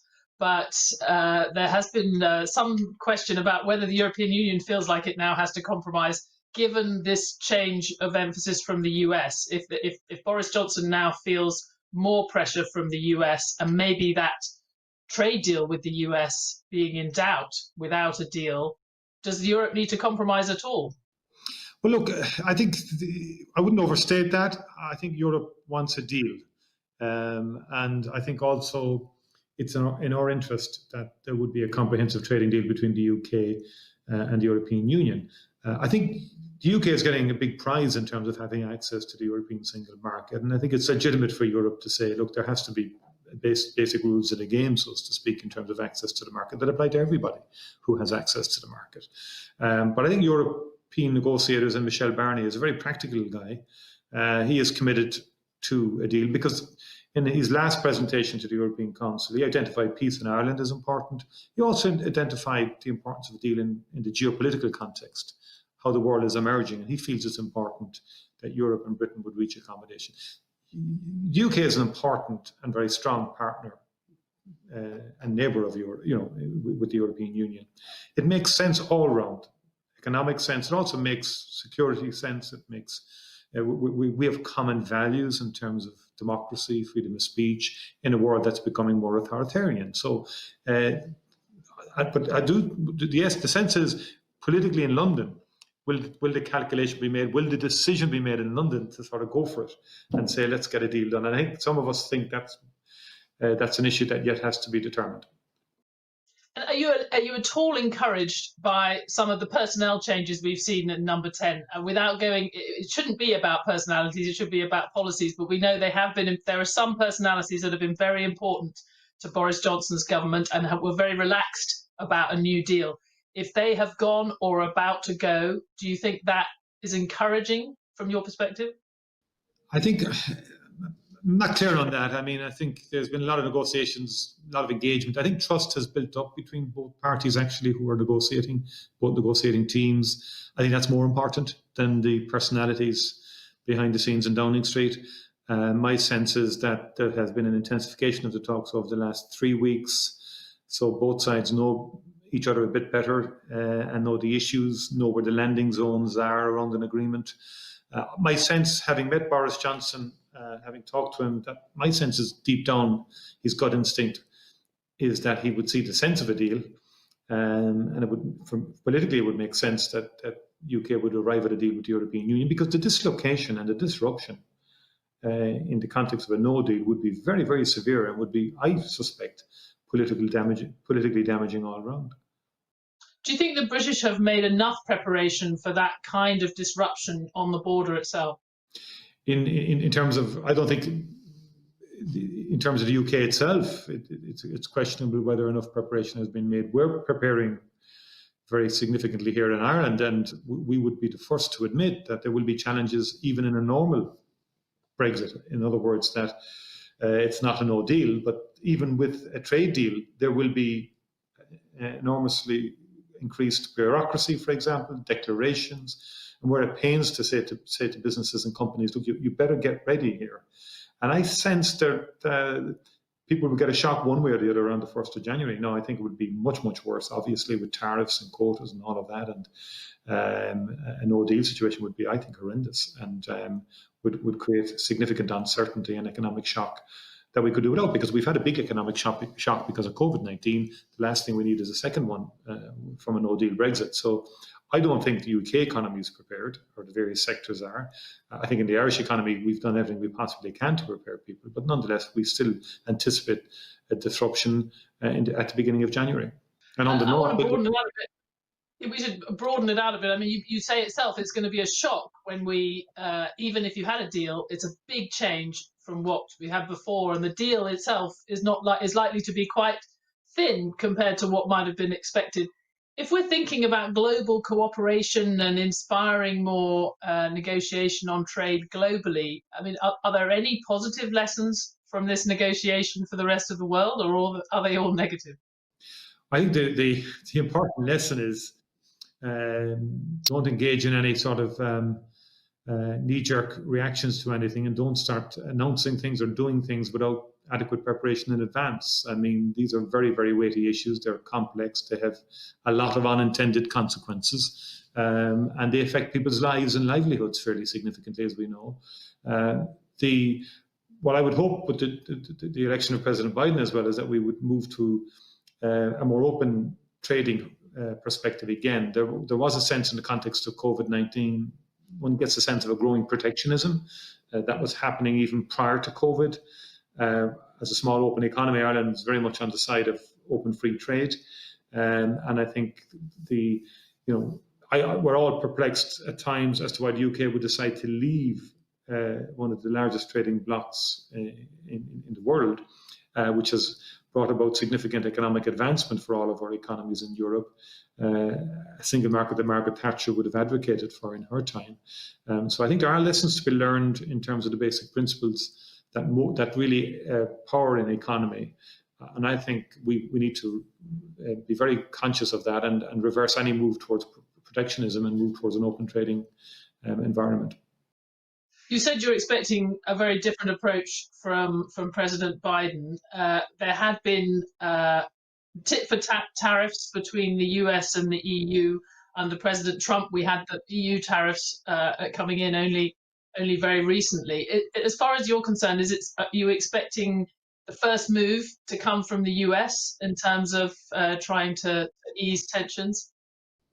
Well, I think not necessarily from the US alone. I mean, Europe has to play its part too. And to be fair, there were moves under the previous presidency, President Trump and so on, and his team were moving to try and relax, albeit very slowly, to get some accommodation.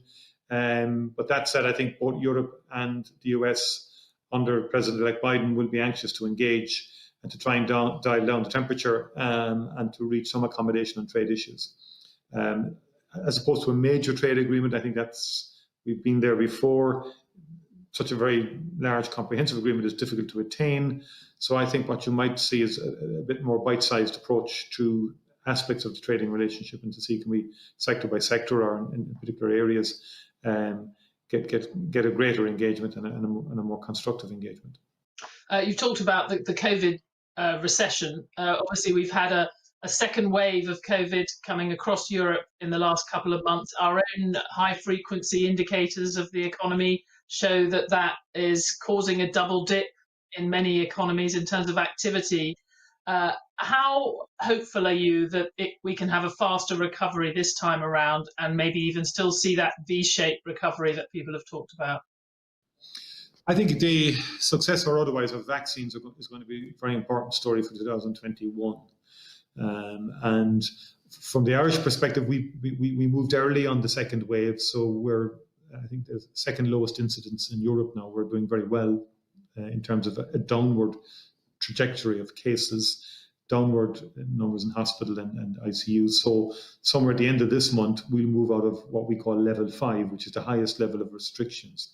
It's a lockdown, but not as severe as the first lockdown. Our schools have stayed open, construction has stayed open. Nonetheless, it has been a severe hit on our economy, particularly our domestic economy. Our foreign direct investment side of it is doing very well. We're very strong in life sciences, as you know, and technology. They're performing well. On the first lockdown in the March-April period, construction and those areas took a big hit. So we expect, I think in the early part of 2021, depending on the efficacy of vaccines as they emerge, I think by the middle of 2021, it could be better than we might have anticipated. But I think we're learning a lot more about the virus. That will inform how we exit this level 5 of restrictions and how long we can protect livelihoods as well as lives. And that's important, and to get people back working again in certain sectors. Travel, tourism, aviation, hospitality. Those are the sectors that have been hardest hit. We believe other sectors can come back much more strongly, more quickly. Taoiseach Michael Martin, thank you very much. You're very welcome indeed. Some argue that regionalization is the new globalization. If that's true, it opens exciting opportunities for investors in parts of the world that have not always gotten the attention they deserve. So who would be the new regional champions? Tackling this question His Excellency Dr. Sultan Ahmed Al-Jaber, Minister of Industry and Advanced Technology of the UAE and Group CEO of Abu Dhabi National Oil Company. Her Excellency Dr. Rania Al-Mashat, Minister of International Cooperation for Egypt, and Bruce Flatt, CEO of Brookfield Asset Management. Our moderator is Manis Cranny, a Bloomberg television anchor. The rise of new regional powers driving investment frontiers. Welcome. Good to see you all. So let's dive straight in to the big subject. Dr. Sultan, let me bring it to you first of all. How do you see the state of the global economy, and how important is it to remain resilient in what's been a challenging year? Well, thank you, Manis. It's always good to see you. Allow me also to say thank you very much to my very dear friend, Michael Bloomberg, for inviting me to this year's New Economy Forum and for the opportunity to participate in such an important session with very good colleagues of mine, Rania and Bruce. I hope both are doing well and staying safe. Now, getting back to your question, Manis, no one can deny the fact that the global economy has been hit hard this year. But at the same time, no one can deny that it has also shown remarkable resilience. And if we take only oil as a proxy for economic activity, and even at the height of lockdowns of March and April, the world still consumed 75 million barrels of oil per day. And demand only dropped below 90 million for just 12 weeks.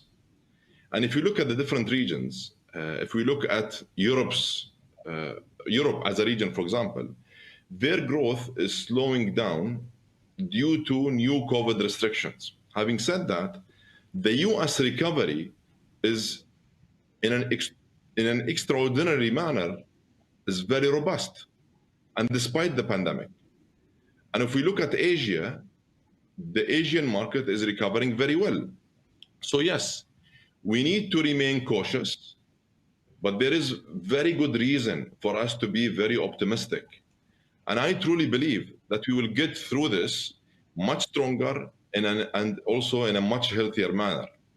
What I think we need to do, though, is to remain resilient and to stay very much focused on what we can control. So if we take the UAE, for example, we are doing everything we can within our control to ensure the safety of our people and to also ensure business continuity. At the same time, we are enhancing the security of our supply chains to make sure that essential required resources and equipment are always available at all times. And finally, of course, we have to focus on cost. This is an important piece of resilience. And as you know, Manis, we have been very much focused on cost as part of our strategic transformation here at ADNOC for the past 4 years. So in short, by focusing on areas like safety, ensuring sustainable supply chains and costs, I believe we can really reinforce our resilience. Dr. Sultan, thank you for setting the stage. Rania, can I bring it to you from another ministerial cap in Egypt? You've said to me, Manis, we're sitting in November, and it's a very different competitive landscape for the world, as Dr. Sultan has just outlined, than you faced in January. Just give me a sense of how much it has changed and how the regional countries are, I suppose, doing in this context of COVID. Thank you, Manis. And let me echo what Dr. Sultan said first by saying it's a pleasure being with all of you. But also, one of the fundamental outcomes of these 11 months has been that each one of us has been challenged. We've been pushed. We have had to innovate and think through and push forward. So, for instance, in our case, the first order of business was providing liquidity to households as well as firms, and then finally progress by continuing on our structural reforms that are very, very important going forward. it is very difficult, as we are sitting here, to say that countries have the same competitive or comparative advantages that they had at the beginning of January. However, what is extremely important is that countries that continued reforming before are actually were at I would say, a stronger footing going into the crisis. So in our case, in between 2016 and 2019, we had an IMF program. And one of the key elements of such programs is that you have predictable policy. Predictable policy is extremely important for investors, is extremely important for citizens. The other is that through these programs, you have transparent macroeconomic frameworks.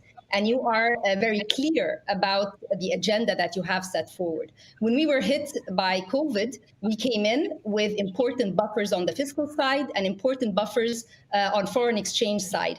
Nonetheless, we wanted to continue showing the world that we continue to be committed to reforms in a transparent fashion. And that's why a standby agreement with the IMF was also signed in June of this year. And the reason is not just for the financing element, but also to show very clearly what is it that the government is continuing to do good. So I think that there is a silver lining in all of this, and the silver lining is we should not derail ourselves from key objectives related to sustainable development, inclusivity within societies. How do we capitalize on the digital revolution, which actually proved to be extremely important during COVID? And if we had not, for instance, in the case of Egypt, with our population size and the number of students we had not done education reforms, we would have been at a standstill. Nonetheless, we were able to, breeze through it in a very, I would say, acceptable manner if you are comparing to other places. Okay, Rania and Dr. Sultan have laid out a very formidable storyline there. Bruce, you are, I don't know, can I call you the holder of capital, the asset gatherer? Touching on what Rania just said, when it comes to allocating capital, Rania talked about transparency. For you, what is the most important thing when it comes to looking at the rise of the new regional powers? What do you want to see as an asset gatherer when it comes to the allocation? What's the most important consideration? Look, thanks for everyone being here, and Manis, thanks for the question. And I'll just say the following: what's extremely important are some very basic fundamentals, and we're in 30 countries around the world, and all of them fit essentially within these parameters.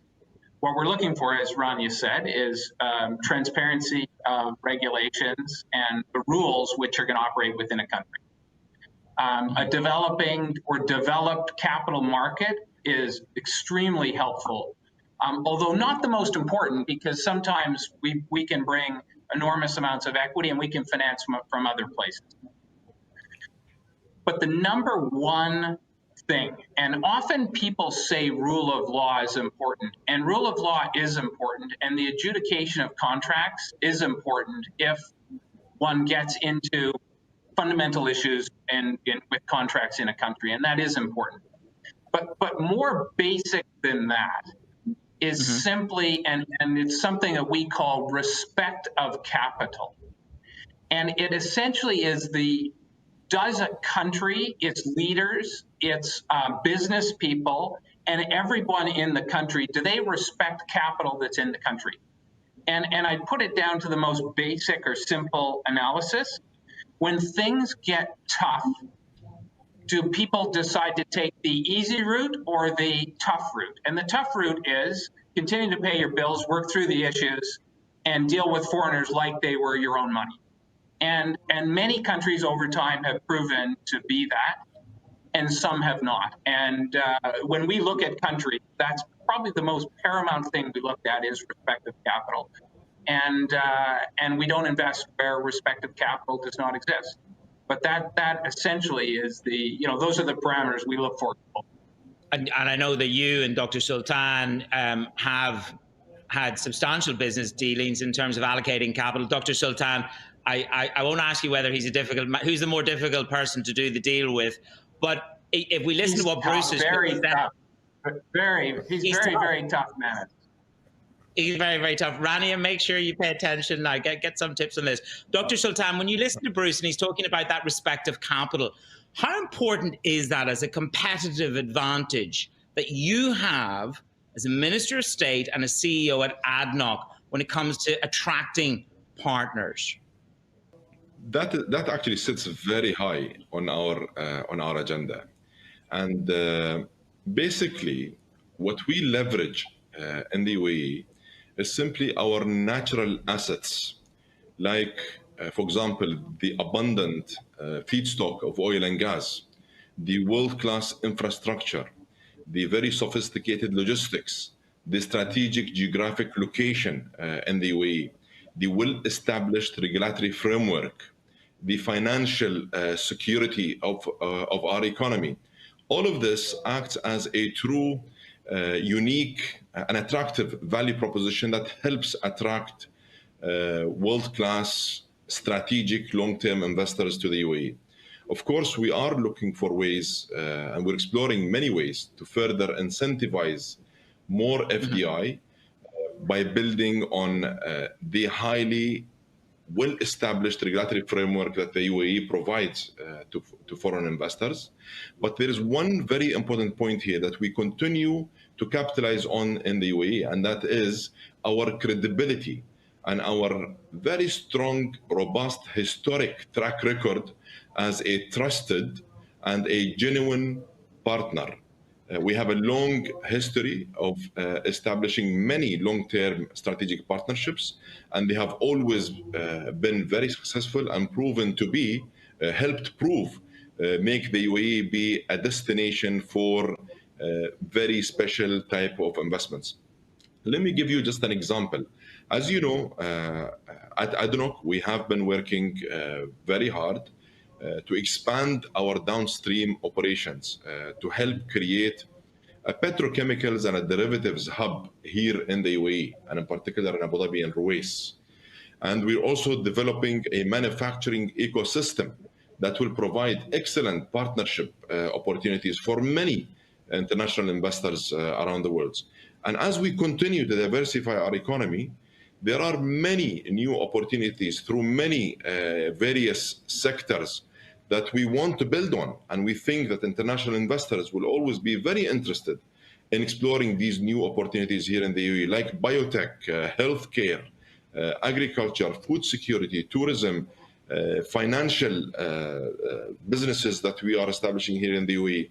And that will continue to be the case. And we work very closely with our international investors to learn as we progress on what would it take to continue advancing our positioning as a go-to destination when it comes to attracting strategic, unique, value-add investors into our own economy. Rania, can I bring that back to you? Because I'm not saying that the UAE and Egypt are head-to-head, but if you listen to what Dr. Sultan is saying, when we chatted, you said, Manus, climate, sustainability is incredibly important. These are going to be the opportunities. Is that part of the advantage suite, the economic advantage suite of bringing capital or Egypt as a destination for capital? Well, let me say that, when you look at the international projections, and during the annual meetings of the World Bank and the EBRD recently, Egypt is singled out as a country that has 2% 20 and close to 5% projected in 2021. And this comes on the back of diversification, which took place, infrastructure projects, which are extremely important, as well as telecommunications. More importantly is that when you take a look, for instance, at electricity, there is a strategy to move towards more renewable energy mix before 2035.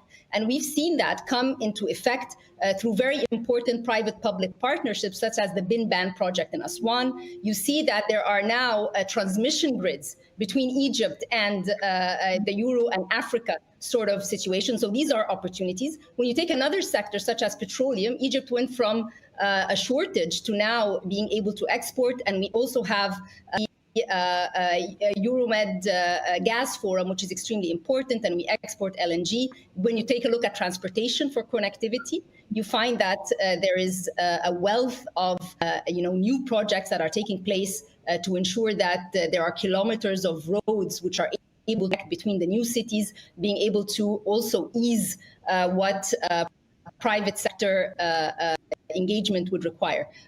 All of this adds to what maybe Bruce was talking about. And there's this theme which we saw during the pandemic, which is stakeholder capitalism, right? That all of us, whether it's the government, the private sector, citizens, civil society, nobody can do it by themselves. So in our case, with the huge employment that is required, the need of the private sector is very, very important. And so through the different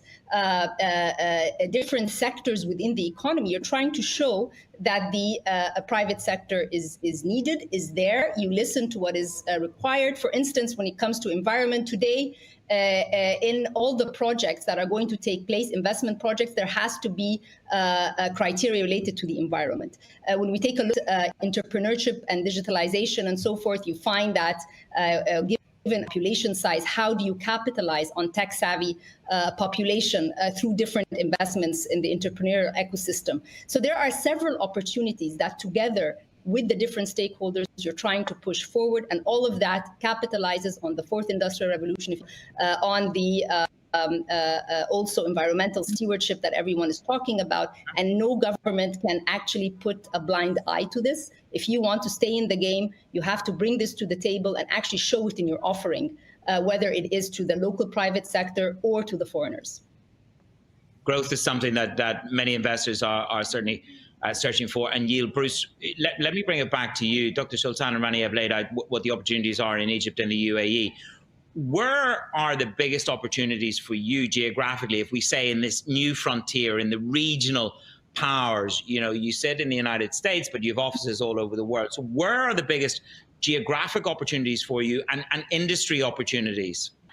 Yeah, so I'll start with two things that both of them mentioned, renewables and infrastructure. And I think those two opportunities globally in almost every country in the world are going to be two of the big sectors over the next 10, 15, 20 years.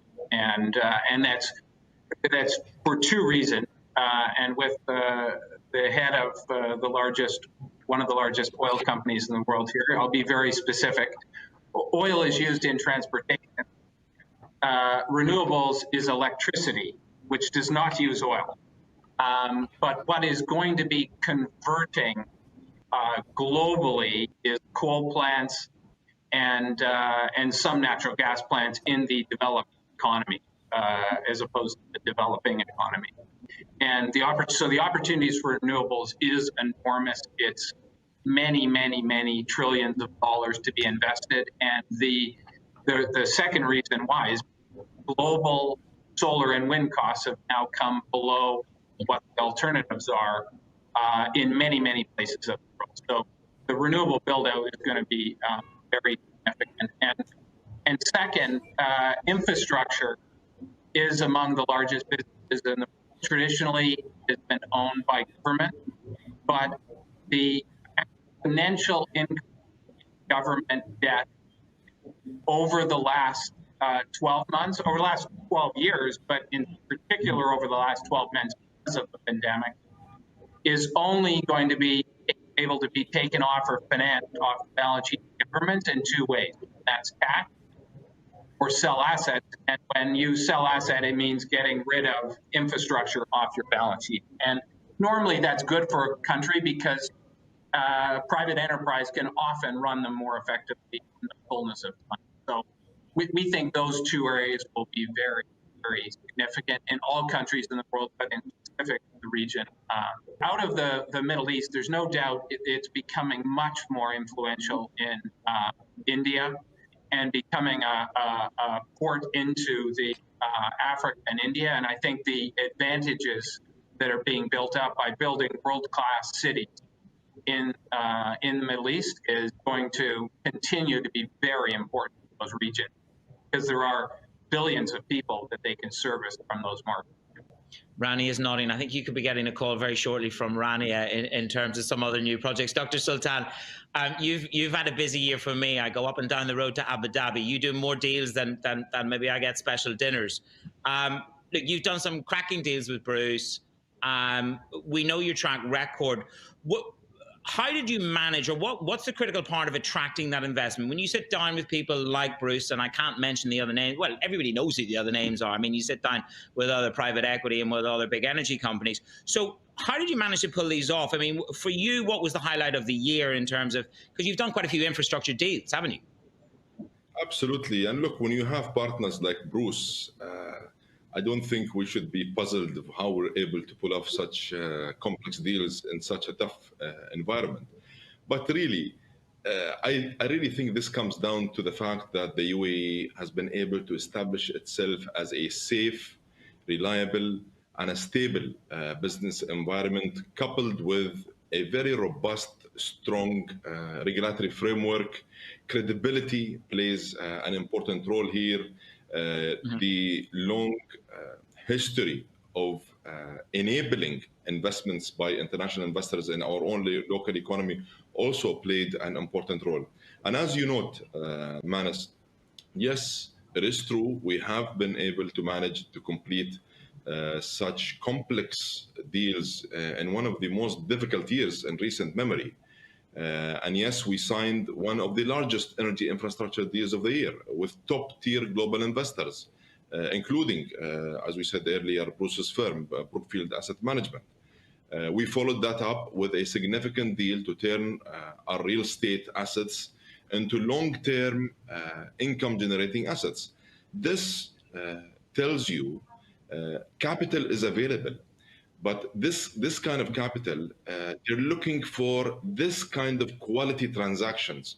And global investors are looking everywhere for such new quality transactions that are also supported with very strong regulatory frameworks. Rania, if we bring it back to you, you know, Egypt's one of those stories that I've covered throughout the year that just is a roll call for investors, whether it's on the monetary policy side or whether it's on the government's side.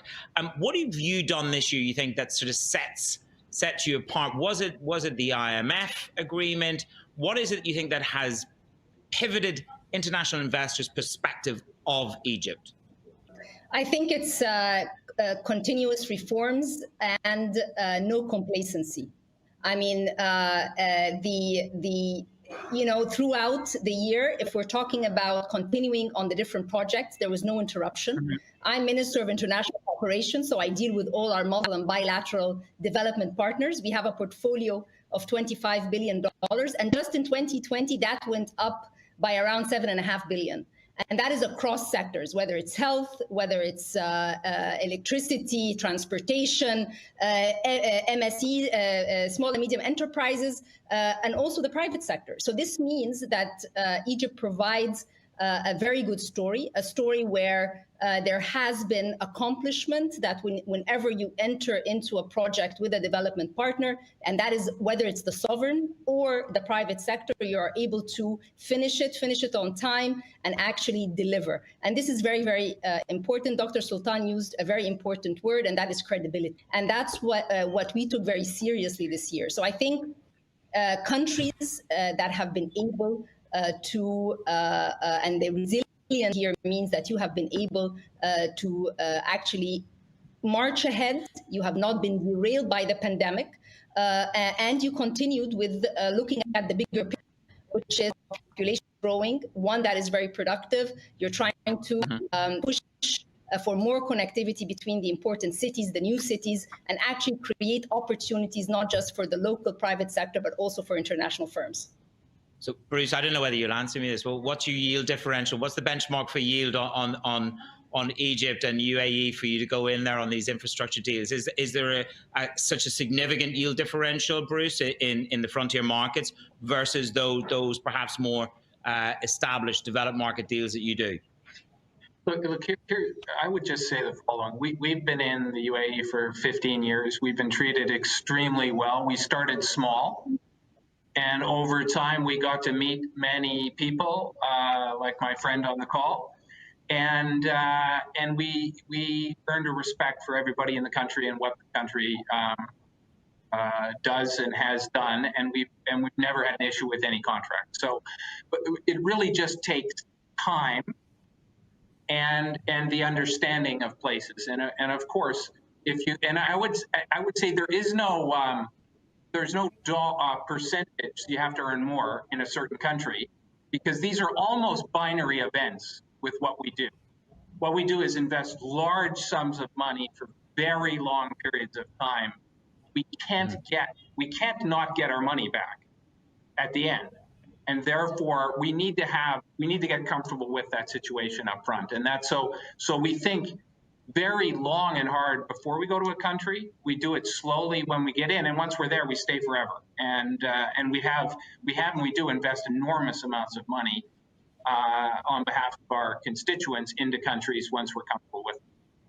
Ultimately, Bruce, you see, I'm driven by trying to get a number for a headline for the Bloomberg. Right, okay, all three, what a great moment for us, because you've got to consider a whole new political landscape, don't you? Dr. Sultan, we have a new president-elect as we speak, Joe Biden. What's your take on the new administration?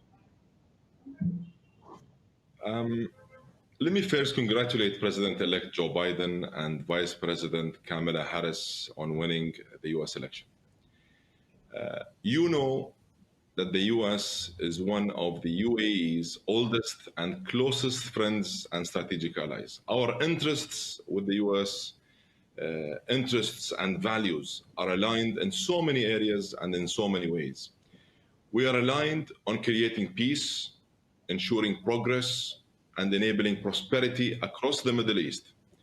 Take, for example, the Abraham Accord.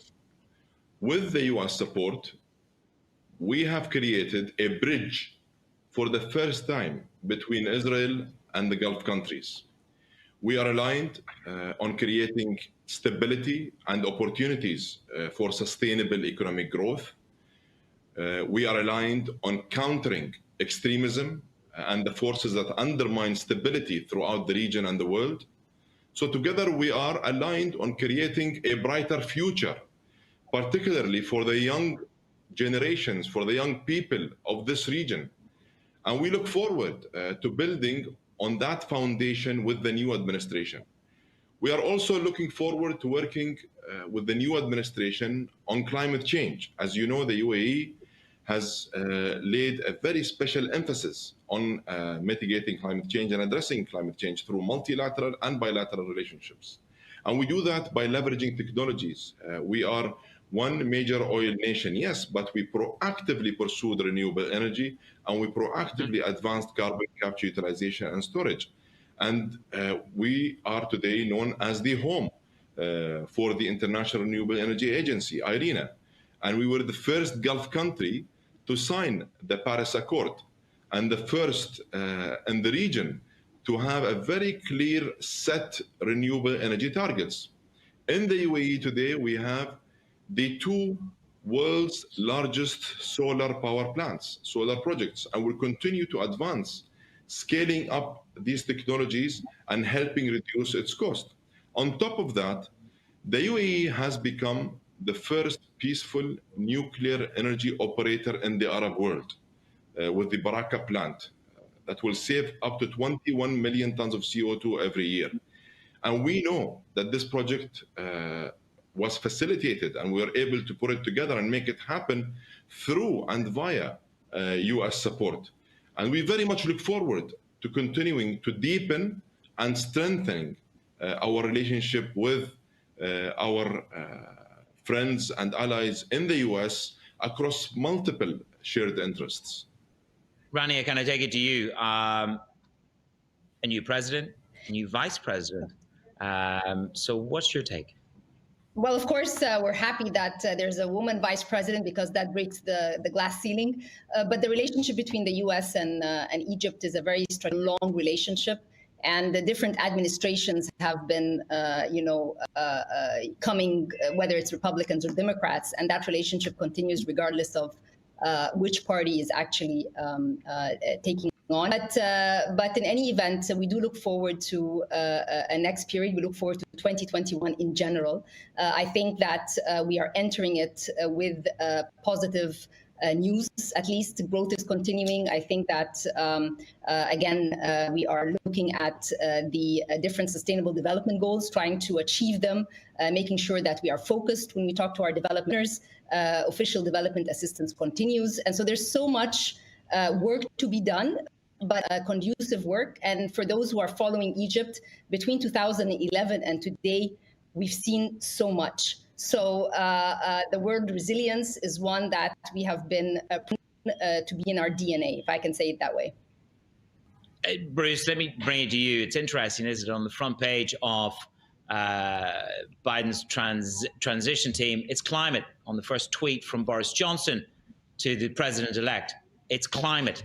One of the first things that Dr. Sultan talks about is climate. Where's the biggest opportunity with this new administration, with President Biden set to come to power, in your opinion?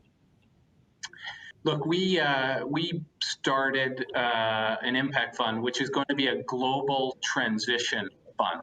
And we brought in Mark Cohn, formerly of the Bank of England, before that Canada, to help us build this business. And we think the transition from where we are to where we're going in the next 30, 40 years is going to be the biggest opportunity out there. And there's significant amounts of money are going to get put behind this. So we think it's really exciting for the future, and that there's going to be a lot of opportunity for global sovereigns, pension institutions to invest with us in it.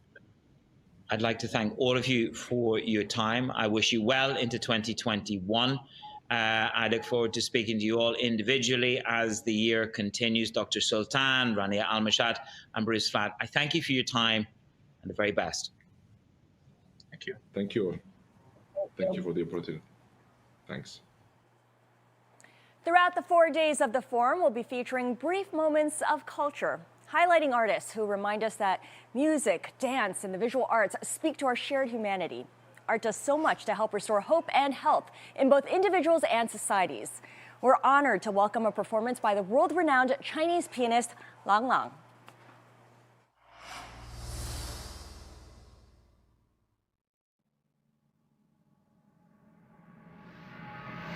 亲爱的创新经济论坛的观众朋友们，大家好，我是郎朗。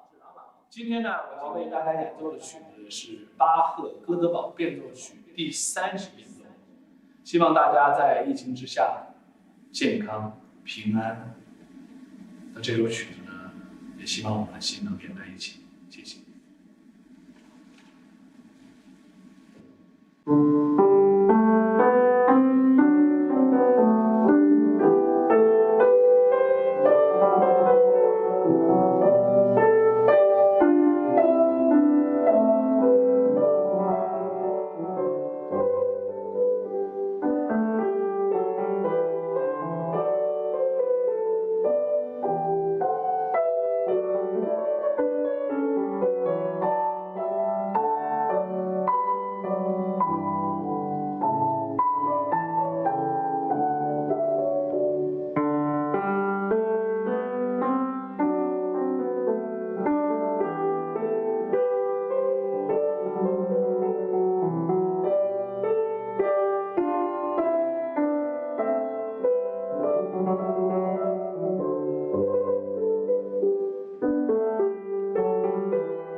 Thank you for joining us for the finance and trade pillar of the 2020 Bloomberg New Economy Forum.